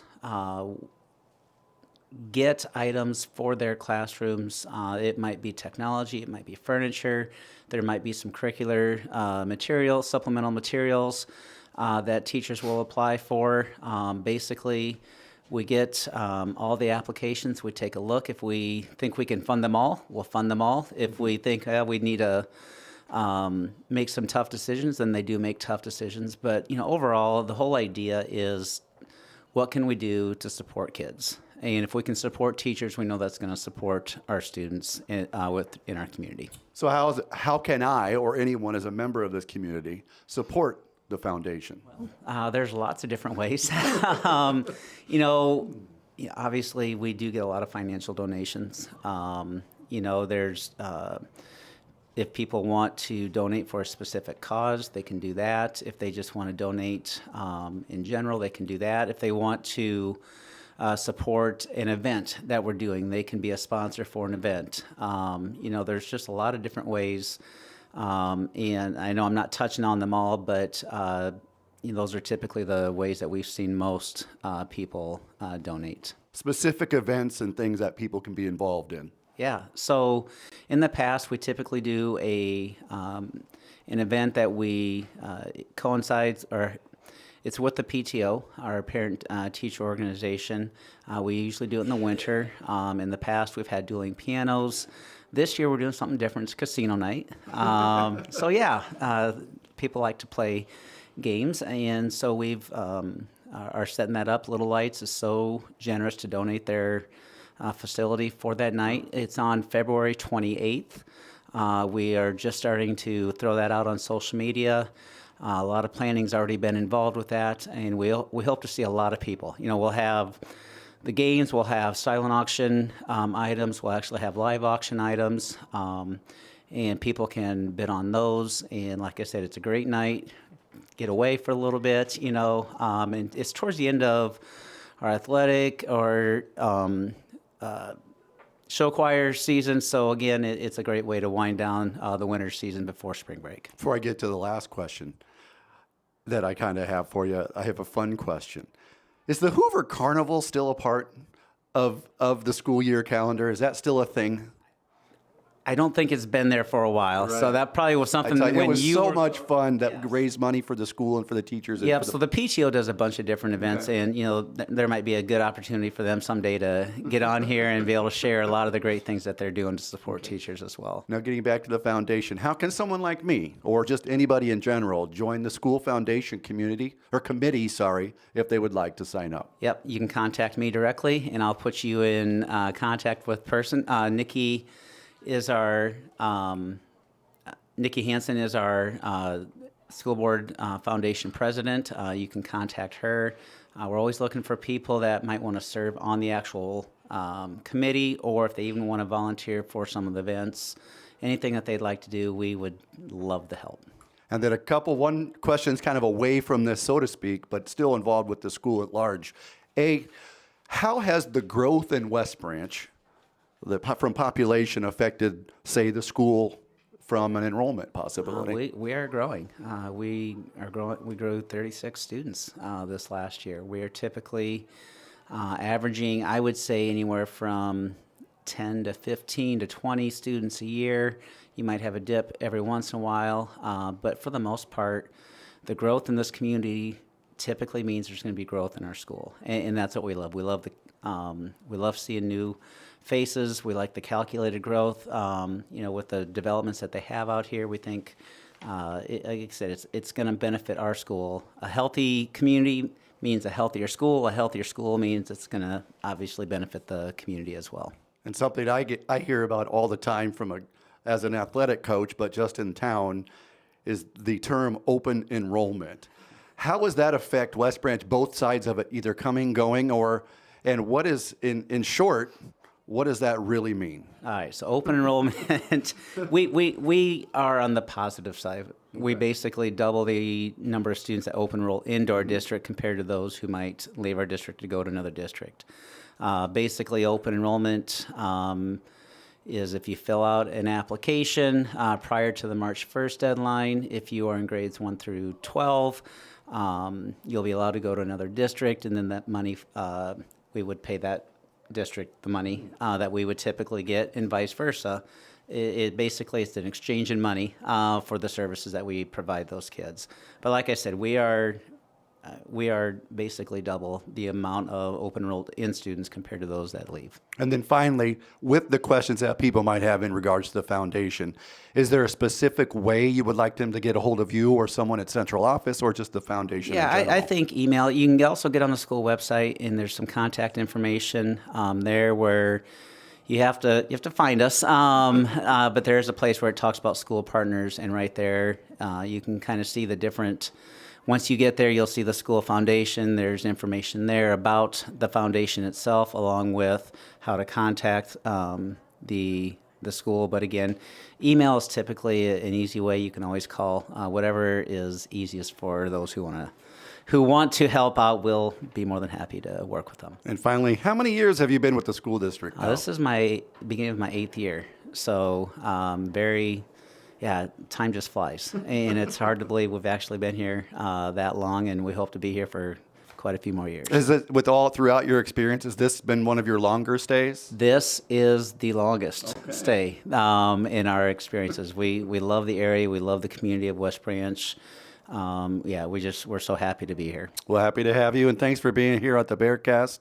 And for those of you out there listening, again, if you want to learn things about the West Branch Community School District Foundation, contact the central office or go to the West Branch Schools website and look for a way to get a hold of Mr. Jimerson or anybody, I guess, in the central office. You could say Laura Gongora could probably have some answers for you as well. Yes, she would. Well, great to have you on the program, and let's hope this second half continues to go well and the Bears can pull a victory out. All right. Thanks, Jason. Marty Jimerson with the West Branch Community School District Foundation. We'll be back on the Bearcast in just a minute.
The game is at halftime, and the Bearcast is in a break. We'll be back shortly before the second half begins.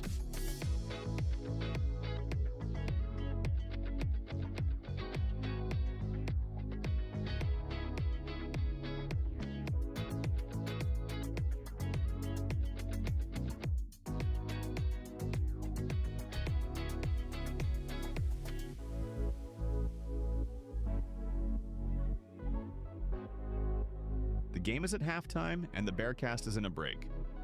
We'll be back shortly before the second half begins.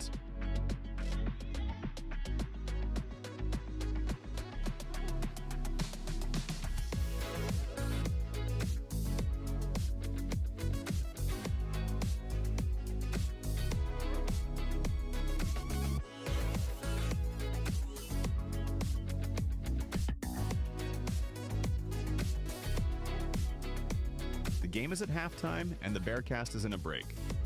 We'll be back shortly before the second half begins.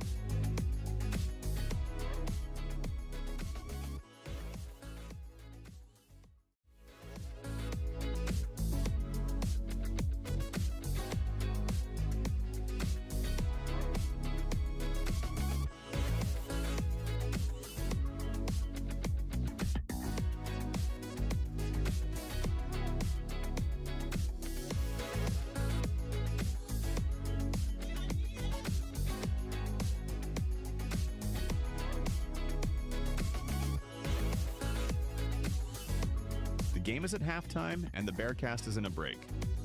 We'll be back shortly before the second half begins.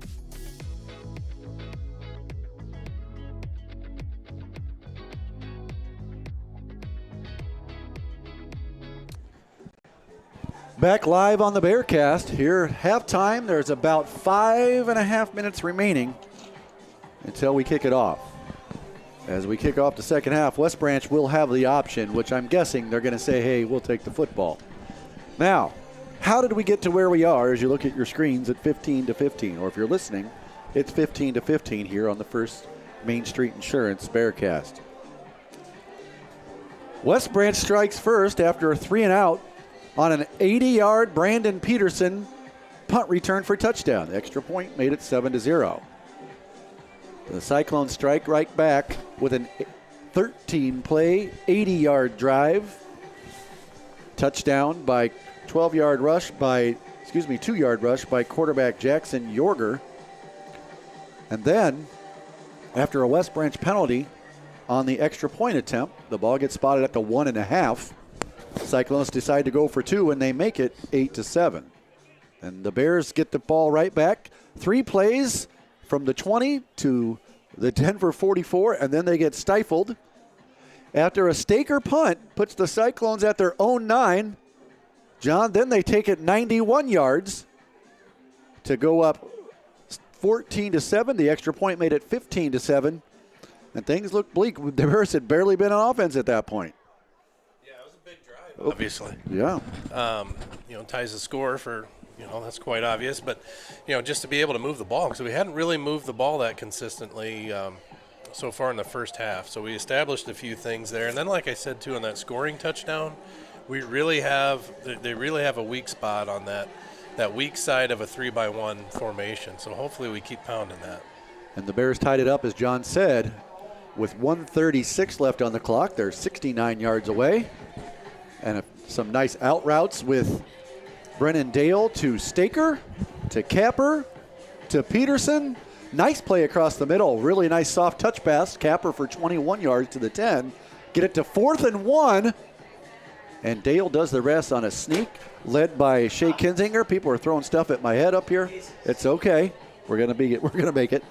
For 15-13, the Bears go for 2, and a beautiful play call by Coach Jared Tiley.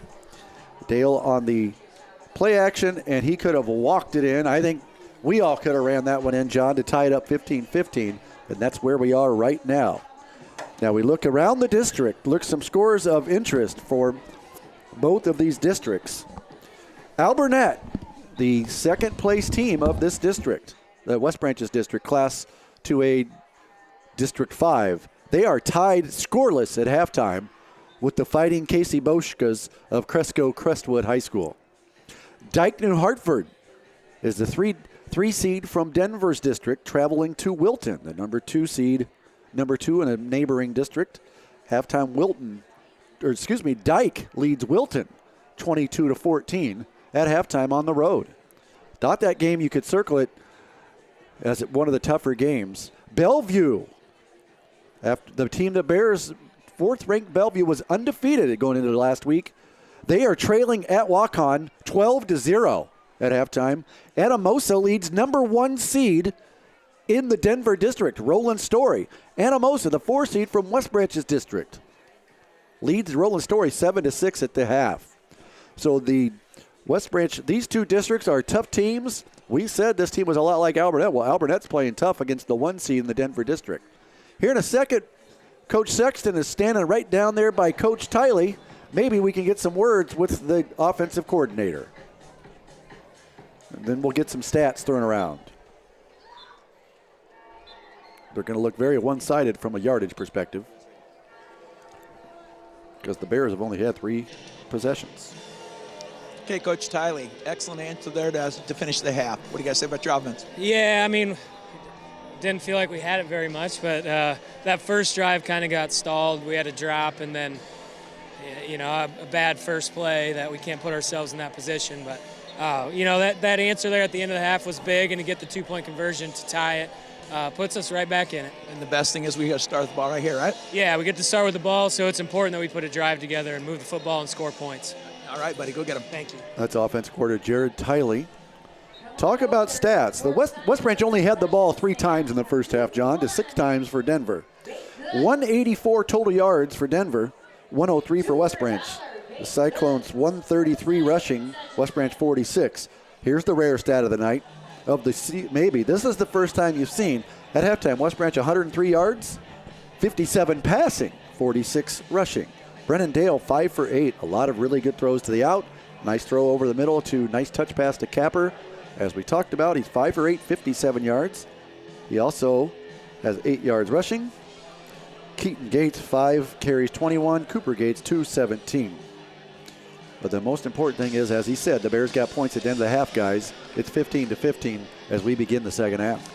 I did see Cooper stretching out with the team when we came back down, so it looks like maybe he's going to be able to go the second half.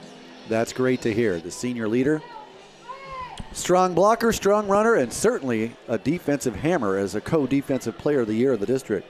Yeah, another stat you didn't mention in there, too. 2 really good punts by Nolan Staker. Very We good. had 3 drives. You always want him to end in a kick, and those 2 punts were huge. He pinned them inside the 10 on one, and then he kicked it over the return guy's head for about a 56-yarder, the second punt. And speaking of punts, single season total number of punts leader, school record holder Jerry Sexton, 45 punts in a season back in whenever season that was. We don't need to know the year, but a lot of folks out at Birdie's at the golf course at Cedars Edge are checking in on the Bearcast. Hello to them, and go I'm not Bears. so sure back when Jerry was punting that we didn't still wear leather helmets, no face masks. And no shoulder pads.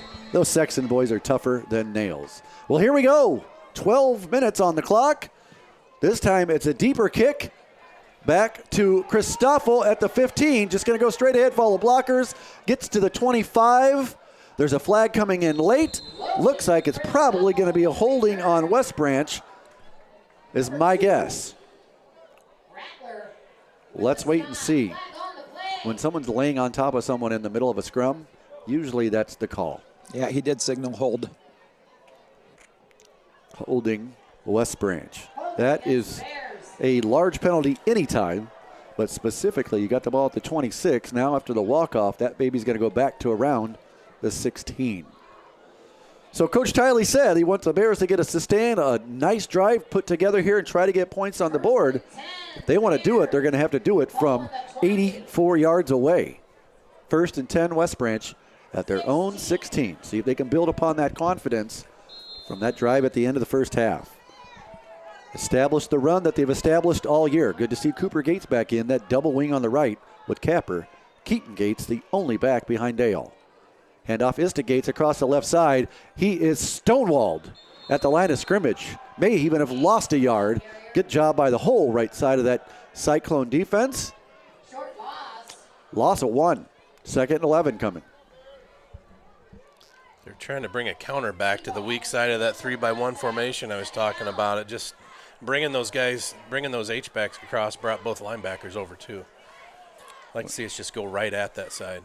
Trying to sustain a drive, and you're going to have to do it with 2nd and long. I formation, the Gates boys in the backfield. Peterson right. There's a handoff straight up the middle to Keaton, and going nowhere. May have got back to the original line of scrimmage. Number 2 and 54. Raitler. Onyx in there. And now it's 3rd and 10. If you're going to want to establish a drive, you're going to have to try to get some yards. And so far, the Bears have good job by the Cyclones of holding the Bears to nothing. 3rd and 10. Twins left, Twins right. Peterson out to the left. Always got to know where he's at. He's looking in his direction. Out of the backfield is Gates. Cooper, inside receiver. Nice play, but it's going to be way short of the first down. About 3 or 4 yards short. The Bears are going to have to punt. Good job by the Cyclone defense coming out. That penalty now looms large. Bears have it at the 22, 4th and 4. We're going to start the drive at the 26. Well, things happen. Need blocks up front and another good staker punt. The Cyclones are bringing the entire town. Low punt, good snap. He does get it off, but it's off the side of his foot. Better block to get on it. And it does. It is blocked. They brought the house, and the Cyclones. West Branch gets the ball, does nothing with their drive, and now the Cyclones have flipped everything in their direction. Going to have 1st and 10 at the West Branch 17. Wow. Momentum squarely on the side of the Cyclone sideline. Yeah, snap was a little low, slowed down Staker. Otherwise, like the last punt he had, he saw pressure coming and got rid of it quick, but he wasn't able to get rid of it quick because he couldn't get to the ball. Well, the Bear defense is going to have to come to play here because the Cyclones have kind of proposed their will on the line of scrimmage. Wing was moving there. The tackle was moving. Inside handoff to Hovey. Met right by Big Mike after a gain of about 1. The senior won the battle in the middle. 2nd and 9. Actually, you're going to say he got 2 yards to the 15. Not sure what kind of run play is designed to not block the defensive tackle, number 77. To be honest, I think it was supposed to be kind of a trap play, and the guard got kind of caught up in the mix. It's kind of tough to miss that guy in the middle, but good news for West Branch. He was there. 2nd and 8 at the 15. Twins right, wing right. Now they weren't moving early again. Handoff right up the middle as Lannis got some yardage, carrying guys with him forward to around the 7. He is near the first down yardage. They are stopping the clock to see if it's going to be a first, and he's right at the line to gain at the 6. Probably going to take timeout for a measurement. Boy, that wing kicked out on our side. Buried neighbor. And he had a 6'3" fullback. That was a good block. Woo.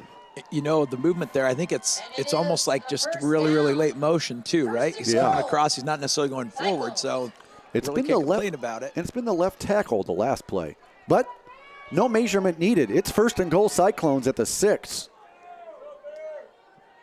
Probably going to look for that fullback, or the rollout has been the play. Quarterback sneak, I guess. Didn't see that one coming. No gain. Good job there. You know who's the first on the line. Kinzinger and Capper right in there. Good job by the Bears.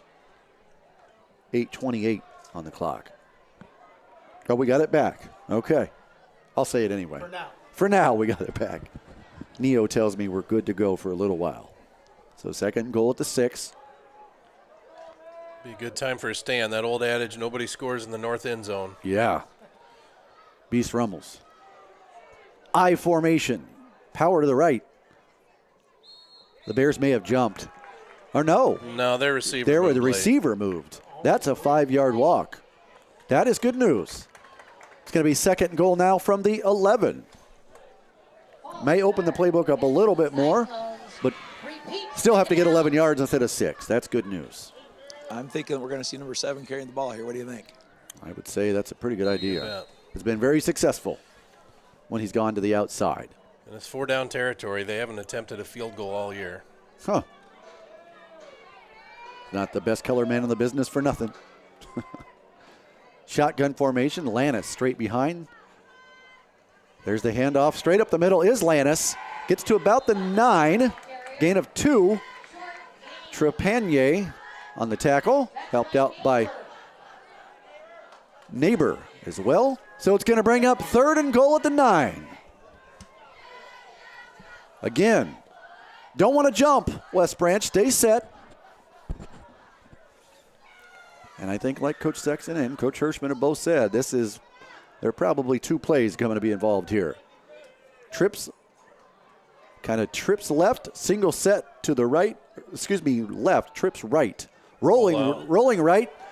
Here comes the blitz, throws in the end zone wide open, but there's no way he's going to get that one off to throw back across his body. Good job by Gates on the rush.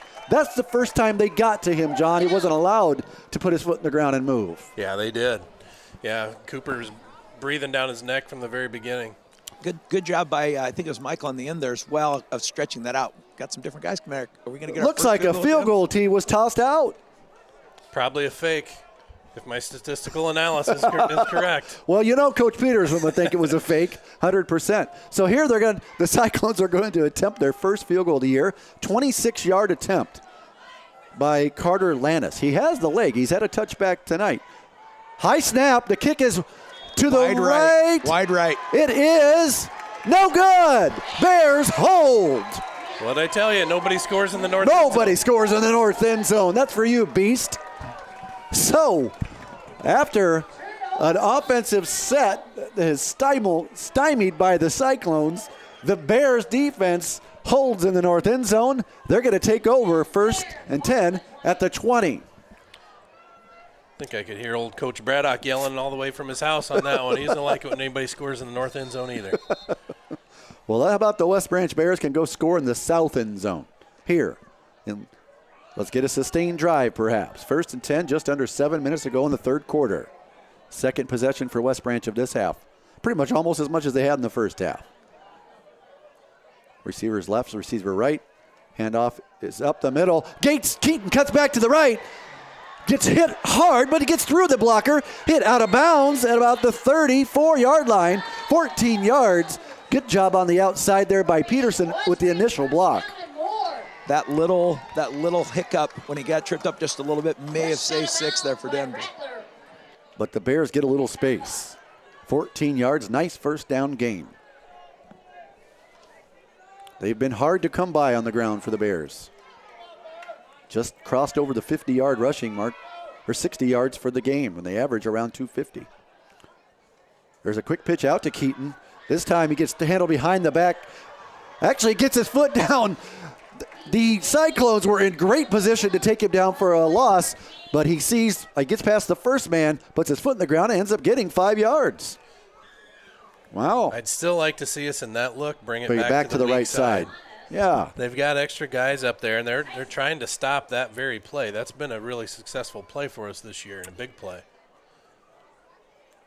Do you like a dive coming back to this side, John? I would love to see a quarterback sweep back to this side, but I would settle for a quarterback ISO. There you go. 2nd and 5. Trips right. Peterson singled up on the left. No safety over the top. Run up to the top side of the field here. There's Dale. Hands it up the middle. That is Keaton. Stale bounce it across the 50. Can he get there? Tripped up. Just couldn't get his balance, but he did it enough to get to the 44 of the Cyclones. Give him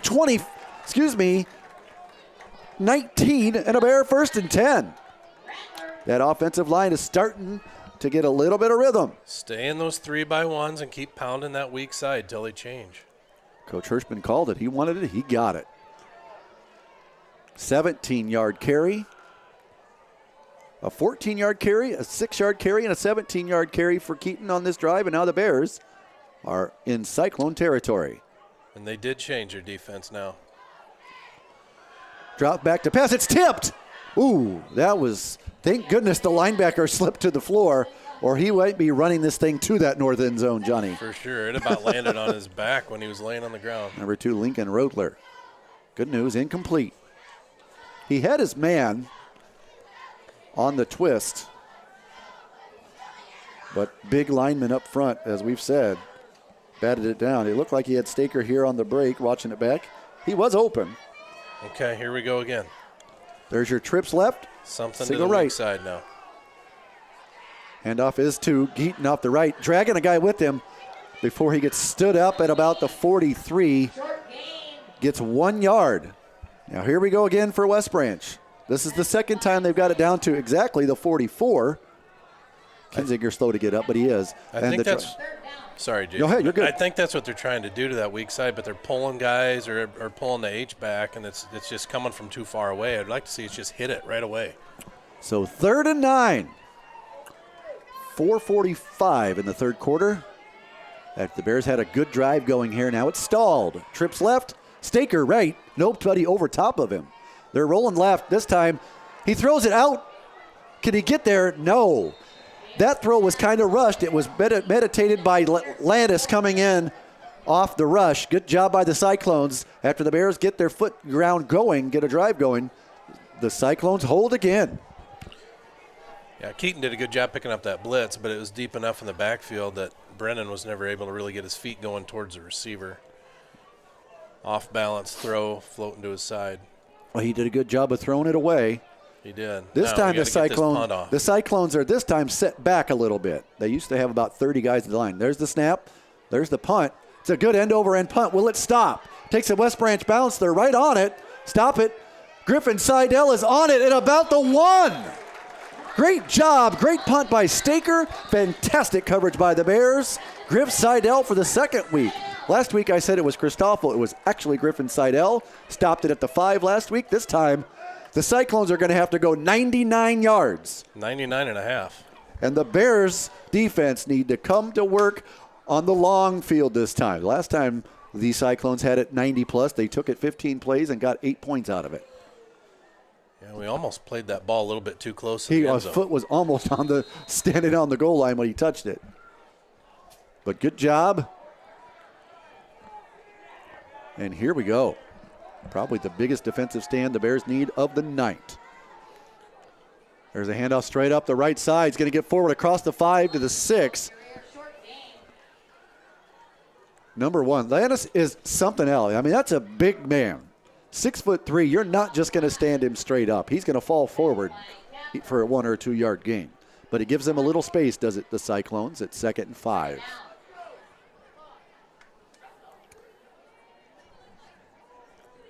Hopefully the Bears can set something up here. You know what we haven't seen tonight yet? A turnover. There's only been 1 ball on the ground, and it was the Cyclones that bounced right back to his hands. There's that same play off the right side. This time the Bears bottle it up, but the pile still moving a little bit forward. Gets to about the 9. Going to say it's going to be 3rd and 2. Again, West Branch, don't jump.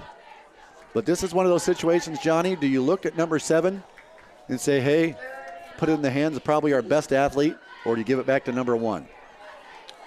I mean, I think you run that option and you let that quarterback read it, but we need to make sure we keep contained on that quarterback. I mean, he hasn't pulled. I mean, it's been a little while since they've had the ball, really. But right. Third and short, we're going to be trying to make a stop here early. If he pulls, it's dangerous. Option right. Option left. He does pull it. He does pull. Bears hit him. Is he short? I think he is. He looks like they're marking it at the 10. That makes him 1 yard gain. It's going to be 4th and 1. Really nice job of rallying to the ball there by the defense. Again, West Branch, good hold here. Good stop. Forcing a punting situation. Don't jump, West Branch. Best thing you can do is let the punt get off. Peterson set up at the 50. Watch the rollout. He's a rugby-style punter. And watch the football.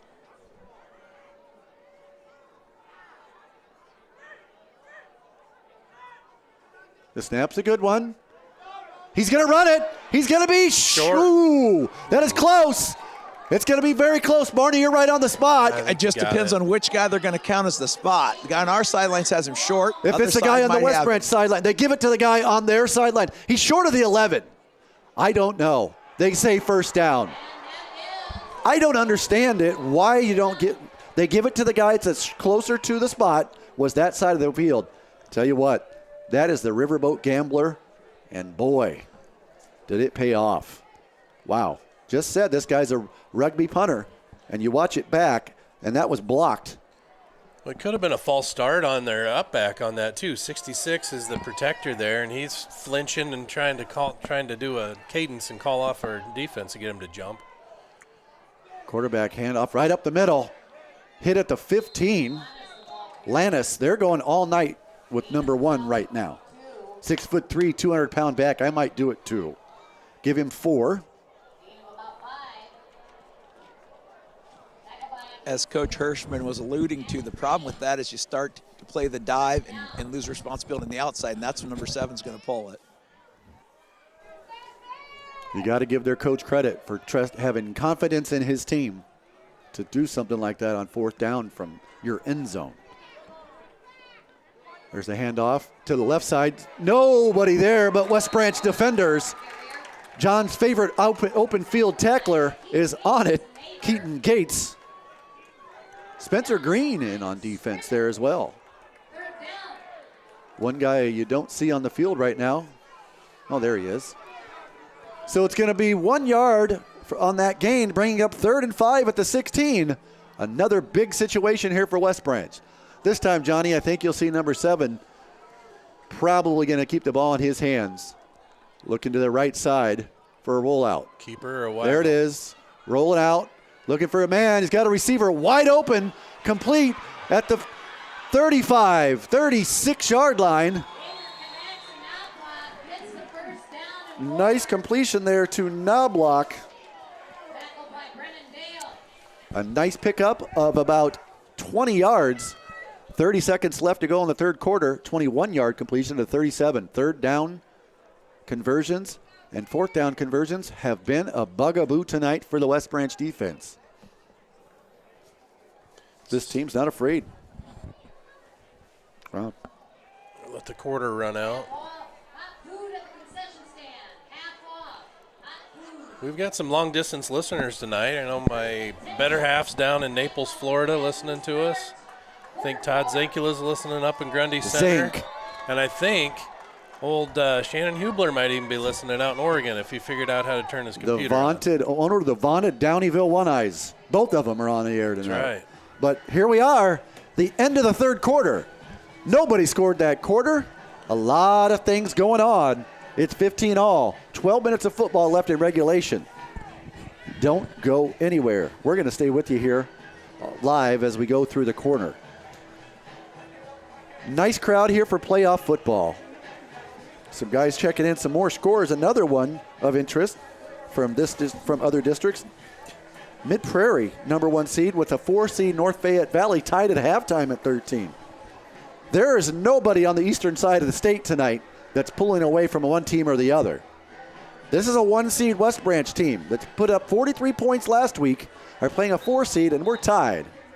Now it's North Fayette Valley 16-13. Alburnett scores first against Crestwood Cresco in the third quarter, 7-0. Well, here in Cedar County, southwest corner, we're tied at 15.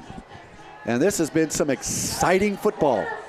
Even though there was no points in that third quarter, a lot actually did happen. A lot of defense, that is. Well, this is playoff football. This is why you take care of business in the regular season to get a home game for the playoffs. You got it. Hopefully home field advantage gives us what we need in this fourth quarter. Well, the Cyclones come out 1st and 10 from their own 37. A couple nice third down conversions. Third down and a fourth down conversion. There's the handoff up the middle. No, quarterback keeps it this time. He's get behind the line of scrimmage and not going anywhere. He was not fooled, that being number 69, Neighbor. Good job by that Bear defense. They're going to say no gain. He did a good job just to get back to the line of scrimmage, but great play on first down for the Bears. 2nd and 10. Field's starting to get a little slickery out there, Barn.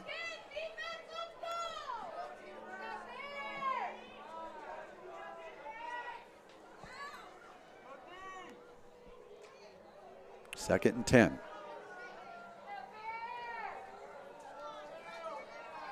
Scoville out left. Yanis at fullback. Garrett gets it up the middle. He gets forward to about the 40, but he is met in the hole. Connor Kepper. Nice hit. Now, third down and 7. Let's see if the Bears can get a nice third down stop here, Johnny. It's been kind of a bugaboo with these third and fourth downs. I don't see Coach Sexton. Now, maybe he put some pads on. He wants to get back out there. He's got a year of eligibility left, perhaps. He might have. Big play. Fourth quarter. Twins left. I backfield. Number 7 at the quarterback. Don't jump, West Branch. Rolling left. Big Mike on the rush. There's a lot of green grass. He puts his feet down, and he's going to leap over a West Branch tackler. Goes forward. 1st and 10. Cyclones just across 50 to the West Branch 49. That kid has been key. He is something else when he puts his foot in the ground and runs. He's a weapon in the open field. I mean, wow. We had a couple chances at him. We just couldn't get him. The crowd is asking for a hold on Mike in the backfield, but I think they were actually – I saw Keaton get held. Keaton blitzed, and the center held him. Well, it's 1st and 10. Handoff right up the middle to Atlantis over the left side. We're going forward, carrying guys with him. 6'3", big 6 foot, 7 foot, 8 foot, 6'3", and he is down. Oh, tried to get up. His teammate tried to pull him up, and he did not. I tell you what, we're going to take a break on the Bearcast while they sort things out. Stay with us.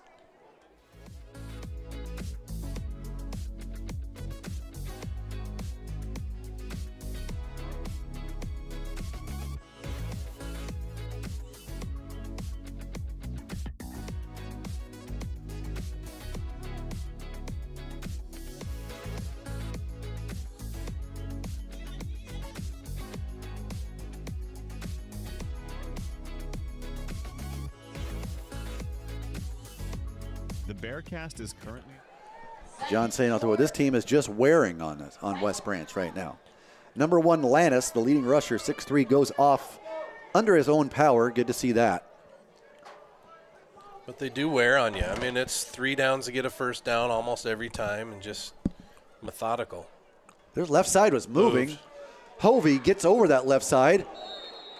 He takes a smack by Mike, but that doesn't matter because he kicks 5 yards and a 1st and 10 to the West Branch 36 with 9:20 and moving.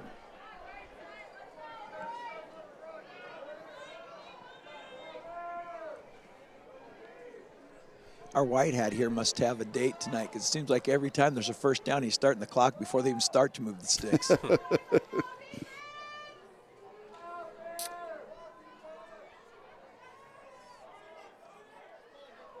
1st and 10 Cyclones at the West Branch 36. Inside, Lannis is back on the field. Breaks through the first line, gets across to the 25.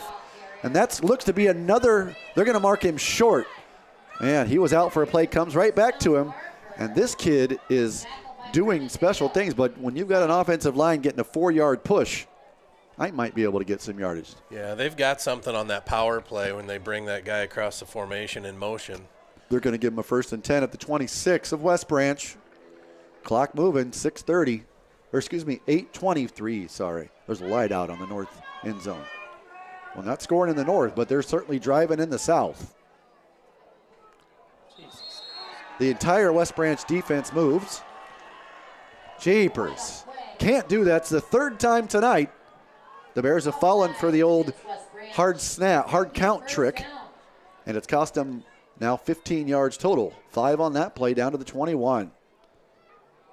Kind of like I said, they just wear on you. They've run so many plays. They go with a quick snap count, and then they change it once in a while, and you jump. And it's a mental wear, not just physical. That's a mental mistake. No turnovers yet. There's a handoff left to Hovey. The Bears meet him right there after about a 1 yard, 2 yard gain. Good job by the Bears stringing that play out. But it's going to bring up 2nd and 3. I don't think I've ever seen Keaton Gates miss a tackle after he gets a hold of somebody. It's a takedown. 2. They're going to 2nd and 3 at the 19. Starting to get into that area. He went out of bounds. The clock stopped at 7:56, but you're starting to get in that time area. Even there's 8 minutes. With the way this team does things on offense. There's a handoff. Lannis off the left side. Gets through to around the 15. The Bears stand him straight up. But that is a 1st and 10. No problems there. Cyclones another set of downs. This is what they do. This is what it showed on film, John. And they're doing exactly, they are who they are. When the last time the Cyclones had it inside the 15, the Bears held them. But that's the north end zone. They've scored 2 times in the south end zone. Hand off the left side. The quarterback keeps it. And nobody. Great play by Coop there. Yeah. Cooper Gates was not buying what was sold. Loss of 1. I tell you, if he gives that to Lannis, he might still be running. Yeah, if that was an option and not a called keeper, then he should have given for sure. But we haven't really figured out if some of these are called or designed or a true option. 2nd and 11 at the 16. Just under 7 minutes to go.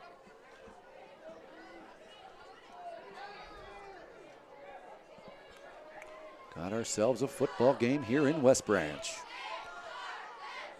Fumble! On this ground. Do the Bears get it? No, the quarterback does fall back on it. But what that does is no gain. It brings up 3rd and long. I keep calling for a turnover. Sooner or later, something's got to happen, hopefully in the favor of the Bears. But it's now 3rd and 11. Can the Bears get a stop on 3rd down? Boys, you're talking about them wearing on us. I was just checking with the stat guys down here. Time of possession, they're just over 38 minutes to our 7. Shades of Dyersville Beckman of last year. But the scoreboard looks a little better than that game. Big play. Biggest play of the night. 3rd and 11. Come on, Bears. There's a handoff up the middle. Lannis, no, keeper on the outside. He fooled me. Gets a cut. Maybe gets 3 or 4. It's going to bring up 4th and 7. Yorger had me fooled. At around the 12-yard line, looks like that. 4th and 7. Wow. We've definitely adjusted better to that on those keepers, but if he's going to keep it and then pull it into the short side of the field, I would prefer that he does that. Yes. Versus getting him out in the open field on the wide side. Every time he's got time to get his steps moving and get speed, he's going to get his forward motion. We haven't stopped it. This time, Johnny, they're probably going to come to this wide side. 4th and 7. Throwing. Quarterback's got it. He's going to go down. Sacked. Keaton Gates. Open field tackle. Hello. 4th down stop. Big Turnover stop. on downs. Huge play there. Huge play by the Bears defense. Let's put a drive together here, boys. They tried to take a lot of time on the play action, and this is time he sat in the pocket, and Keaton was free running. Now the Bears are 80 yards away. 5 minutes, 19 seconds. They have a full complement of timeouts should they start getting a physical drive here. Bears have got the full house backfield. Full house, inverted wishbone. Handoff is to Keaton off the left side. Tackle made off a guy. No, he's still moving. Still going. How in the world did he get out of that tackle to end up getting about 7 yards, Barney? Yeah, and he was dangerously close to breaking that one as well. He kind of ran into the back of Cooper and then was able to gather feedback on him. That's how he was able to bounce it out. Correction on the time, it's 33 minutes to 7. 33 to 7, wow. Still, again, that's very Dyersville Beckman from last year. Hey, let's just take 5 minutes off the clock here and score and call it a night, huh? Yeah, I mean, that'd be okay. The Bears now have 2nd and 27 according to the scoreboard. It's 2nd and 3. Handoff is to Gates off the right side, and big number 66 hits him hard. Whoa, he came out like a shot out of a cannon. Cody Koepke. This would be a good time for that little bootleg pass play that we ran twice last week. Loss of 1. Boy. Oh, my goodness. Coach Ronnie Hughes talked about that man on the defensive line of scrimmage as a hammer.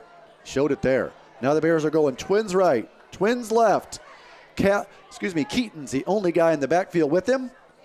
Looking straight left. He's got Peterson and just flings it. Oh, my goodness. A one-hand catch. What a Brandon grab. Peterson to the 36.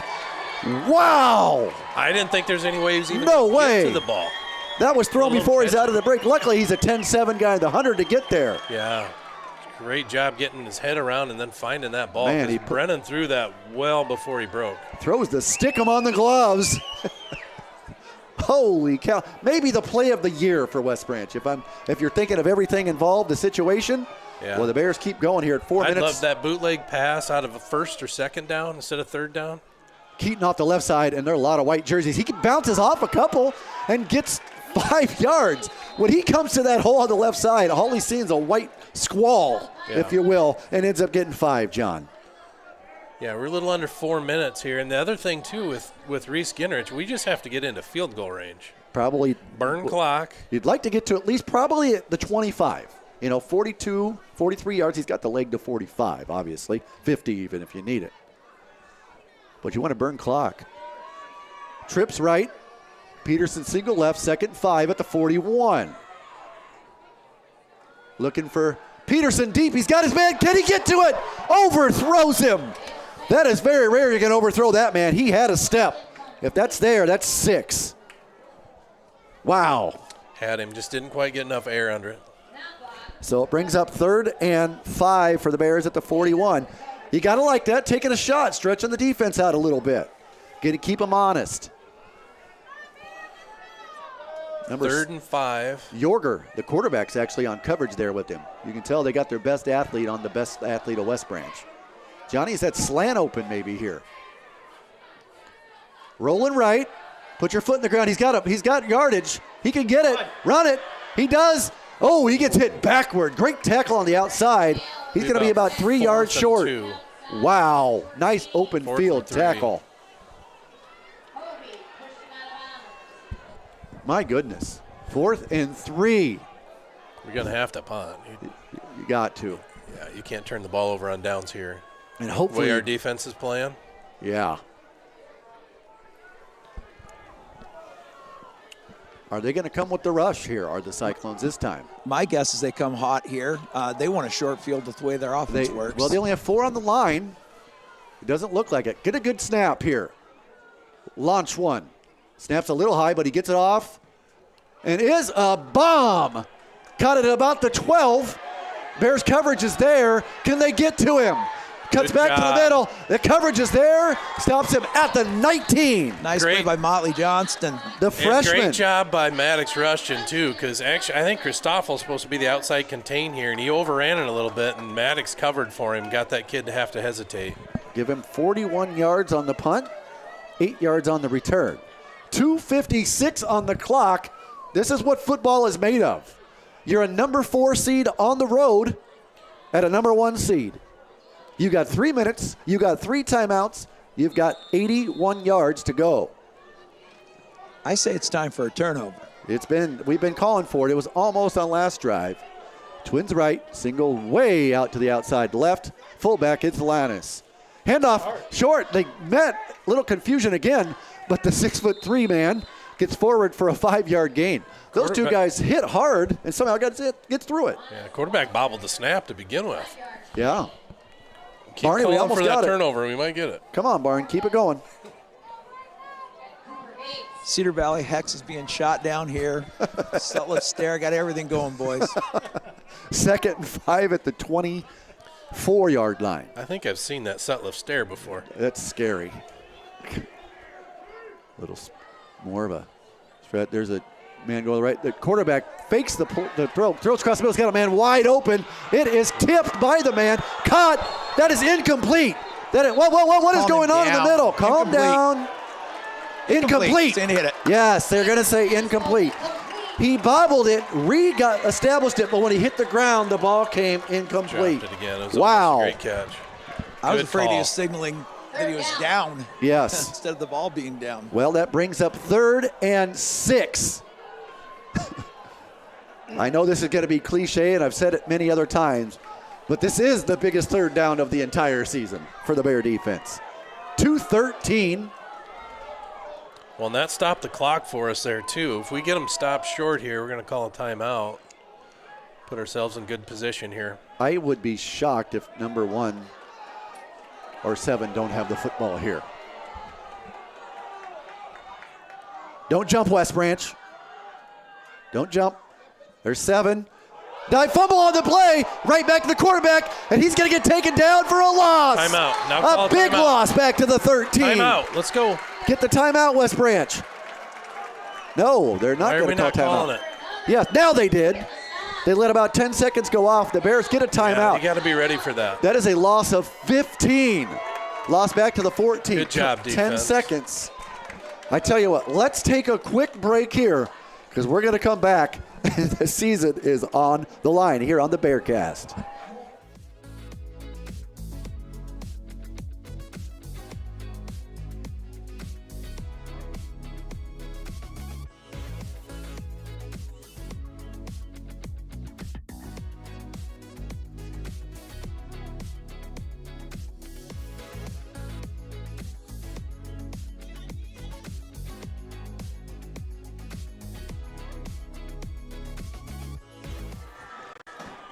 Well, fans of West Branch, if this doesn't get you excited, I'm not sure what's going to do it. The Bears get a huge 3rd down stop. Loss of 11, taking the Cyclones back to their own 14. It's 4th and 15. Peterson forcing a punt. Peterson is back about 138 yards, back to his own 35. Is he expecting a 50-yard punt? Now they're bringing him back up.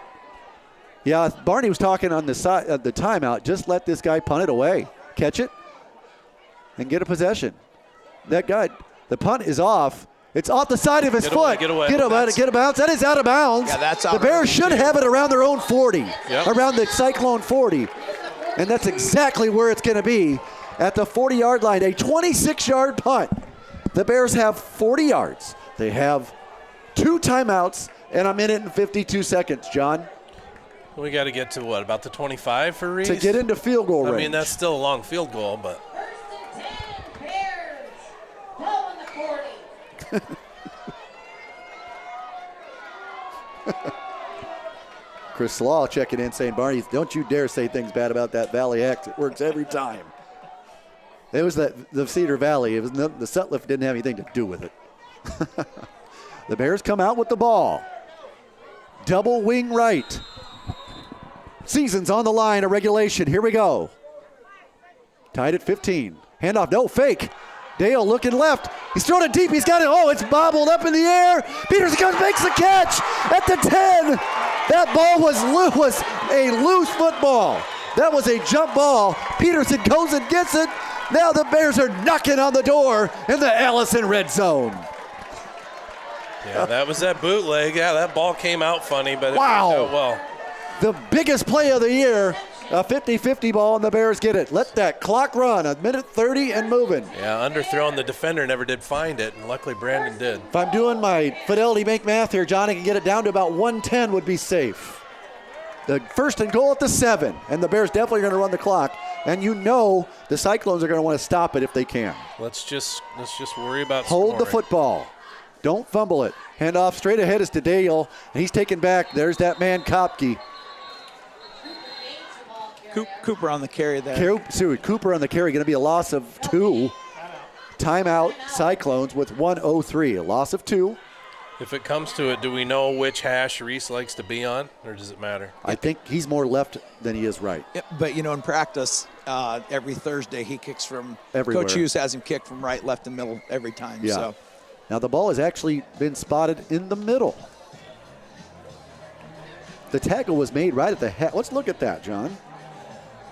I want to see this. I mean, come on, if I can get this thing to work. I don't have the good look tonight. We'll try again here. Go back into the huddle thing.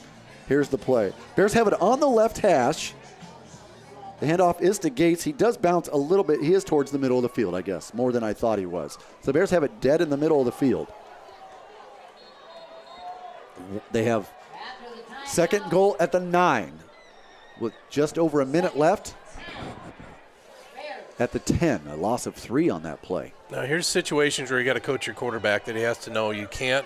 Obviously, you're not going to throw the ball. This thing. You can't take a sack. Yeah. You can't lose the ball. Bears are spreading it We're in field out. goal range already. Bears are spreading it out here. Twins left, twins right. Keaton Gates. Capper in motion left. Probably going to go left. There's the pitch to Keaton. He's got some room. Cuts it inside to the 5. Still on his feet. Touchdown, Bears! Hello, end zone! Keaton Gates, 32 for 6. Bears take the lead for the second time tonight, but under a minute to go, the best time of the night. There we go. Don't even put the field goal at risk. Now let's play defense. Holy cow, 57 seconds left. The Cyclones are going to have 2 timeouts. All important extra point. I say that a lot, but all important extra point. To make it a full. Wow. We need a good snap. Good snap. Good hold. Kick is deep, and it is good. Oh, my goodness.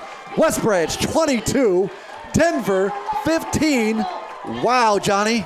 Yep, what an answer. Barney, you had a better look at that than I did. From up here, he had a hole. It closed up, and then 32 just power, will, determination took it the rest. Yeah, no doubt. Just a little toss sweep. Good job of blocking with the cap coming in motion there. We're able to get the edge hooked, or the end hooked inside, and Keaton, just being Keaton, was able to break some tackles, get into the end zone. Yeah, and I'm sure Coach Ty Lee was sitting there thinking, you're struggling to get the ball, through the middle. What do we got that gets outside? What do we got that gets outside? And that's something we haven't seen today, and it's a perfect call at the perfect time. Wouldn't you know the Bears would be the bad guys coming back. This is physical an football. Important kick, too. This is one I really would like to see Reese kick way deep in the end zone. Tell you, before the pregame, or in the pregame, I'm on the field shagging for him. I told you guys when I came up, I honestly had never seen him this season so far. It was his best pregame session of warm-up kicking. I hope he, as you look, Barney, look at the 2 deep men for the Cyclones. I'm right behind him. I'm giving him an aiming point down here. They're at the half-yard line. They're basically heels to the end zone. This one is low, sidewinder, fielded at the 7 by Laney. He's got some room up the middle, 25, 29-yard line. About 10 seconds go off the clock, 49.9 at the 28. Actually a pretty decent return for that low of a kick. The Bear defense needs to come to play here. John, Barney, as coaches in this scenario, what do you tell your defensive backs? Well, about the only thing you want to do different than our defense has been doing. That, defensive backs, nobody behind you. But guys up front, get after it. Yeah, I think that's the most important part of this is our D-line getting a good rush, getting hands up. Pin those ears back. 3-4. So twin trips left, Siegel set right, look into the left, pitch out to I can talk. Throws it out to his flat man to Hovey, and it's dropped, incomplete. Brings up second 10 of the 28, only 4 seconds off the clock. The Cyclones have 2 timeouts. The Bears have 2 timeouts. I'm going to tell you, West Branch doesn't really want to call a timeout unless it's just to take a breather. They're going to want that clock to tick, tick, tick, tick, tick, tick. Yeah, we've gone to a 3-4 defense. We've got 2 safeties deep in the middle. Last play, we brought Neighbor. We're bringing him again from the middle of the field. Okay, trips left, single set right. So we're bringing 4. Looking right. Bears have a little rush. Quarterback's going to put his foot in the ground. He's going to run it. Going to get enough for the first down. Out of bounds at the 41. Stops the clock with 39 seconds to go. This kid he gets space. He's not afraid to just move. Not going to just sit in the pocket. Yeah, that's the danger there. We're bringing 4, and we're dropping everybody else in coverage, and it leaves him a lot of room to run. 39 seconds. Added to that, we had a defender slip, too, that may have had a chance to kind of keep him corralled and in bounds. Yeah, it's getting colder. The field is getting a little bit more slick, a little slippery out there. Same formation, trips. Just keep everybody in front of you. It just takes one mistake on their part, and this drive's done. Haven't seen that turnover yet. Showing blitz. It's on, and he's getting held and tackled in the backfield. How do they miss that? The quarterback takes off running. The slide begins at about the 47. Give him 70. The clock is moving, 28, 27. They're going to snap it, going to take a spike. He spikes it with 22.4. Let's watch that play back. Cooper Gates had a great rush off the edge. And boy, howdy. We might want to think about just bringing the 3 and letting Neighbor just shadow that out. quarterback. Yeah, because he's quick. Big guy, but he's got speed. A 52-second quarter miler.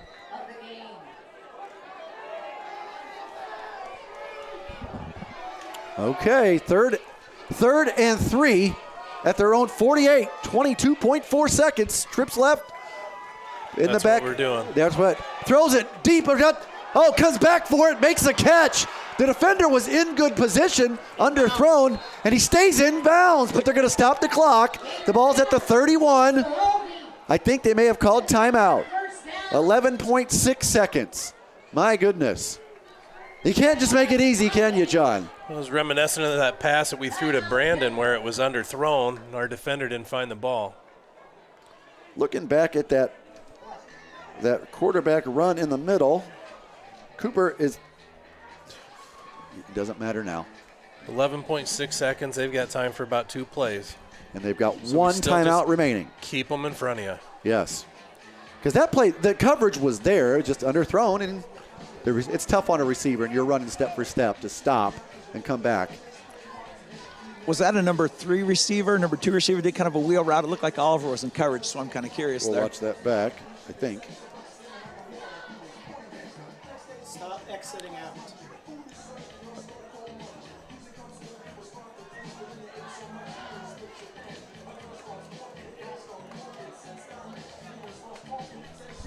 There you go, John. Watching that playback now.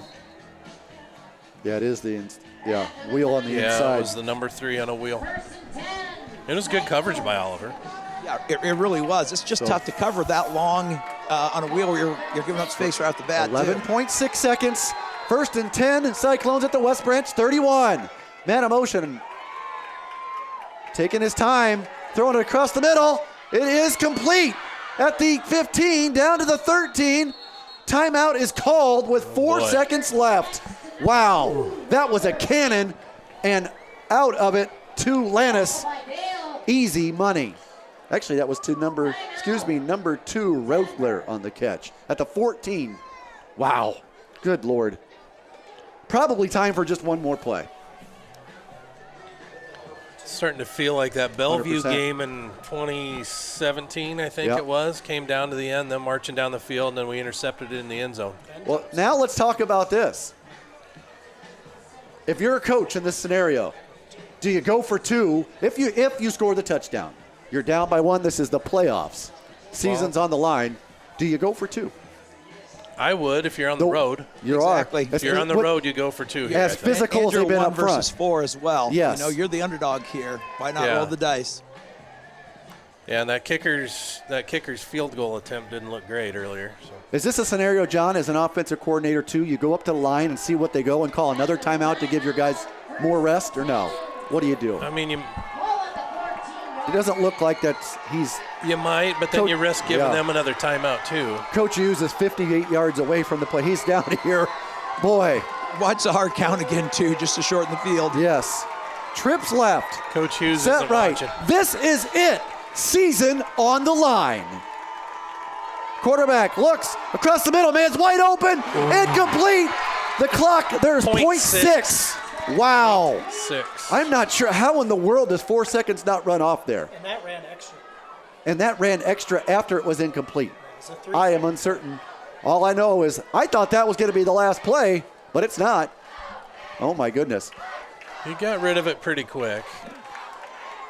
They're asking us to put 1 second on the clock. 1 I'm not really second sure on the clock. difference. 1 second and 6/10. I don't know. How does that take 3 seconds? But anyway, now, this is definitely the last play of the season of the regulation for the Cyclones. Rushes on. He's going to look. He's going to run. Look at the sack. Cooper Gates. Hello, sack. Hello, victory. The Bears are moving on. Woo! Oh, my goodness. Defensive player of the year in the district makes the biggest play of the year for the Bears. When you need a big play, dial up one of those Gates boys. The Gates boy. My Got him goodness. by his shoestring. That's all it takes. Coach Matt Hughes, very jovial out there, gets his first playoff win as a West Branch football coach. And if he didn't get Who do him, we he's go? got room to run. There's no doubt. That was my concern, too, is if he doesn't get that tackle right there, Griff's going to have to come up. We're in a bad spot. Yeah, a lot of open field to make that tackle. Who do we do for the MVP? Brandon Peterson? Cooper Gates? Sure could be, yeah. I say we do. What do you think, Barn? Hey, can you just give me a second to catch my breath here? Oh, my good. Hey, West Branch fans out there, are you not entertained? My goodness.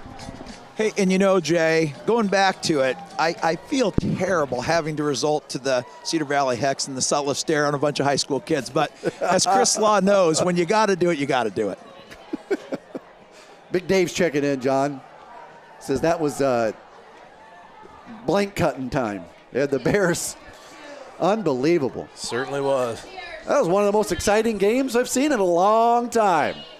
Let's talk about this. Denver as a 4 seed comes to West Branch as a 1 seed. West Branch has known this from last year as a 4 seed, beating a 1 seed. This team is no joke. This 4 seed is not. This is one of the better teams I've seen as a 4 seed. If they're the 4th seed in that district, 4th seed, boy, what are the rest of the teams like? Yeah, I mean, again, this is our first venture back into 2A. So, I mean, this is a new team. We haven't played them in a long time. But when I watched film Monday, I texted Tyler Bailey. I said, make sure our guys are ready to go. So this isn't, several years ago we ran into a Pleasantville team here at home, first game of playoffs, and they thumped us. And it was a team on film we didn't think were as physical as what they really were in the game. So this was a good test for us. This is going to make us better for next week too. Coach Hughes is throwing his hat up in the air. He's excited. Oh, my goodness. The Bears are moving on. Hey, and back to your earlier question, with the punt return touchdown, with the fantastic catch on the sidelines, with that the catch to set up the last score there, I don't know how we do not go with Brandon. Yeah. Yeah. Yeah, even that third down out. That one-hand catch. 10-yard one-handed catch. I had a perfect angle huge on that. I don't know how. First off, I don't know how he caught it. It was completely one hand, and then to get his feet in as well. It was an incredible catch. Wow. Seniors making senior plays. You could talk about Cooper Gates with the play of the night on defense. Brennan Dale played strong underneath center or from the shotgun as a quarterback. But boy, did Brandon Peterson make some big plays. Let us know when you got him down there. Are we coming down here? Is Matt coming Matt's down there somewhere, I know. He's probably looking for Brandon in that massive humanity. Matt's talking to Ryan Merkin. I can see him. Okay. But those passes that Brandon caught, and Brennan doing a good job throwing those too. We threw 4 passes last week, and we needed to throw the ball a few times tonight, and it was huge. Well, they're down there right now with the player of the game, Brandon Peterson. Brandon Peterson, what a game, kid. Congratulations on the win. Thank you. Talk about a huge game. You started us off right away with that big punt return. In my years of coaching, I don't know that I've seen a better catch on the sidelines than your one-handed grab, and then the huge grab there to kind of get us that last scoring opportunity. Yeah, I knew I had to put us on the board somehow, even if it was a catch, a punt return, kickoff return. I knew I had to do something because the run, wasn't working at the start of the game. So it's good that we got our passes connected, and just got everything flowing by the second half to get this nice W. Yeah, and I'll tell you, that's a solid football team you guys were playing. That was a time of possession at one time was 31 minutes * 7. So you guys had to make some big plays, and you came up big when it mattered most, buddy. Thank you. Hey, 2 words for you. Maybe more than 2. Another home game. Moving on. All right, moving on. Yeah, Great there's game. 2 words. That's Brandon Peterson. Started the game off with the Bears' first touchdown on special teams. Makes a beautiful one-hand catch to keep a drive going that ended up leading to a score for the Bears. And then makes an underthrown pass, comes back to make the catch, John, to keep a drive going. The touchdown, the game-winning touchdown drive, doesn't keep going without Brandon's athleticism to come back and making that catch. The Bears are moving on 22-15, your final. Yeah. Good team win. I mean, defense played well. Special teams contributed in a lot of ways with a touchdown. Staker with good punts. On offense, when they needed to move the ball, they did. We'll try to get with Coach Hughes here when we can. And I think after that, we're going to do some more 2 words. Victory selfies, I think, are taking place out there tonight. My gosh. You guys got to get better with this 2-word, 3-word thing. Yeah, I know. Bears win. There you go. Isn't it always something like, I got 2 words for you? How about them Bears? Yeah, That's about how it's Matt been. Roth, West Branch wins. Yeah, that's him.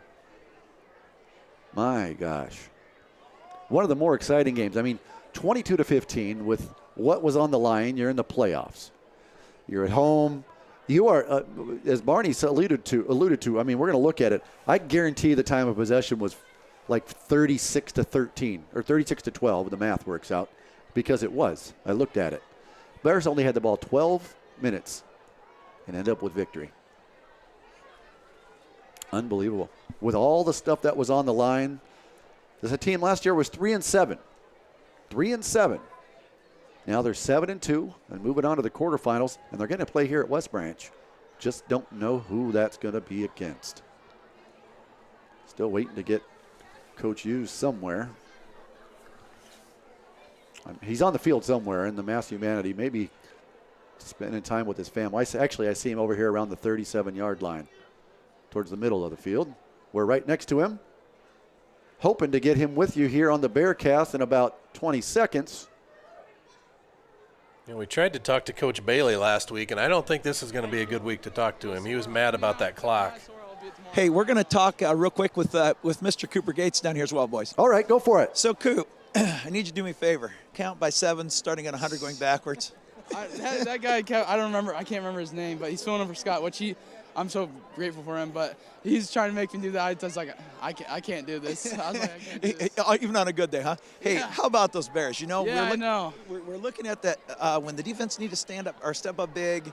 What a great job there. On that last play, I saw you and your brother both kind of giving pressure to the quarterback there. What do you guys say about your teammates? That wasn't really our game, but I was just glad that our team fought back and everything, and we stopped them, and a win's a win, just a win's a win. Hey, at this time of the year, it's all about surviving advance, right? Yeah, like I said, win's a win. Every single time you win a game, you're going to advance to the next game, so it doesn't really matter if you win or if you win by 1 point, it's a win. So that's right, and it's looking favorable for maybe another game right here at Alphen Street Field. I'm sorry, Butch Peterson Field as well, huh?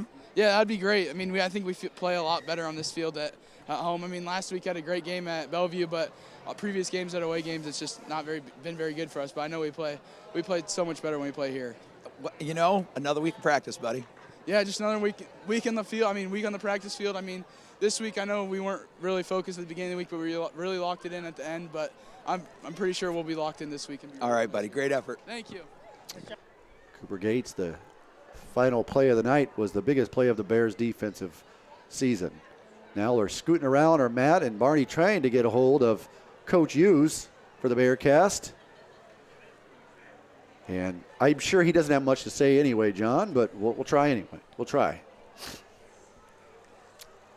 Boy, Big crowd out there. I don't see him, but we've got a lot of people. He's right on the in front field. of us here. There's more important people talking to him right now than Matt and I. Family?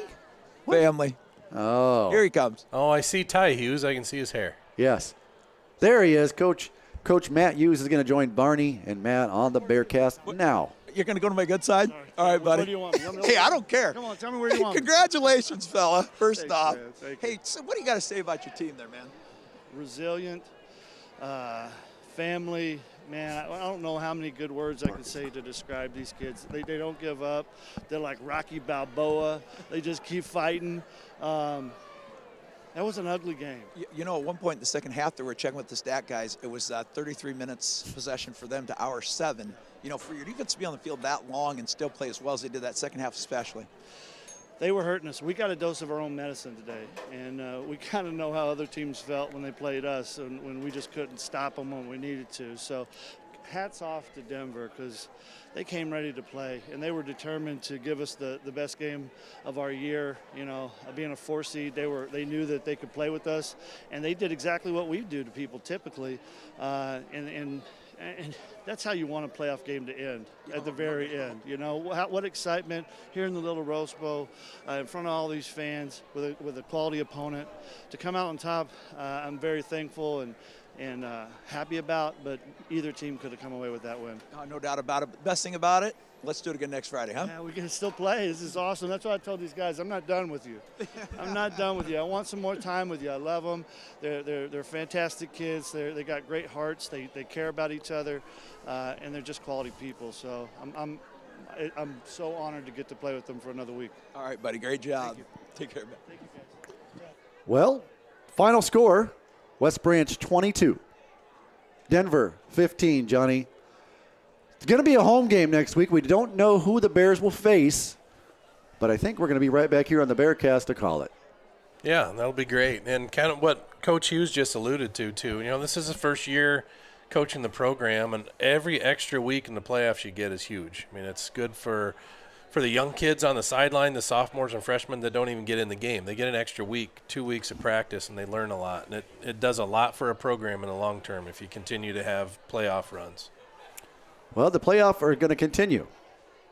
Hang in there tomorrow morning. You'll know who the Bears play, but it will be here at the Little Rose Bowl. We're going to bring it to you on the Bearcast. There's going to be live video. We're going to have audio. Unfortunately, you'll have to hear my voice. Fortunately, you'll hopefully get to hear Coach Hirschman. If we'll have him back. I'll be back. He'll be back. Coach Sexton will be back. He's the regular now. And certainly Matt Chenander is going to do all the stuff, pulling the strings behind the curtain to make things look great. Wasn't pretty, but it was a victory. 22-15 your final here in West Branch. The Bears are moving on to the round of 16. Until then, we look forward to bringing it to you on the Bearcast. Go Bears!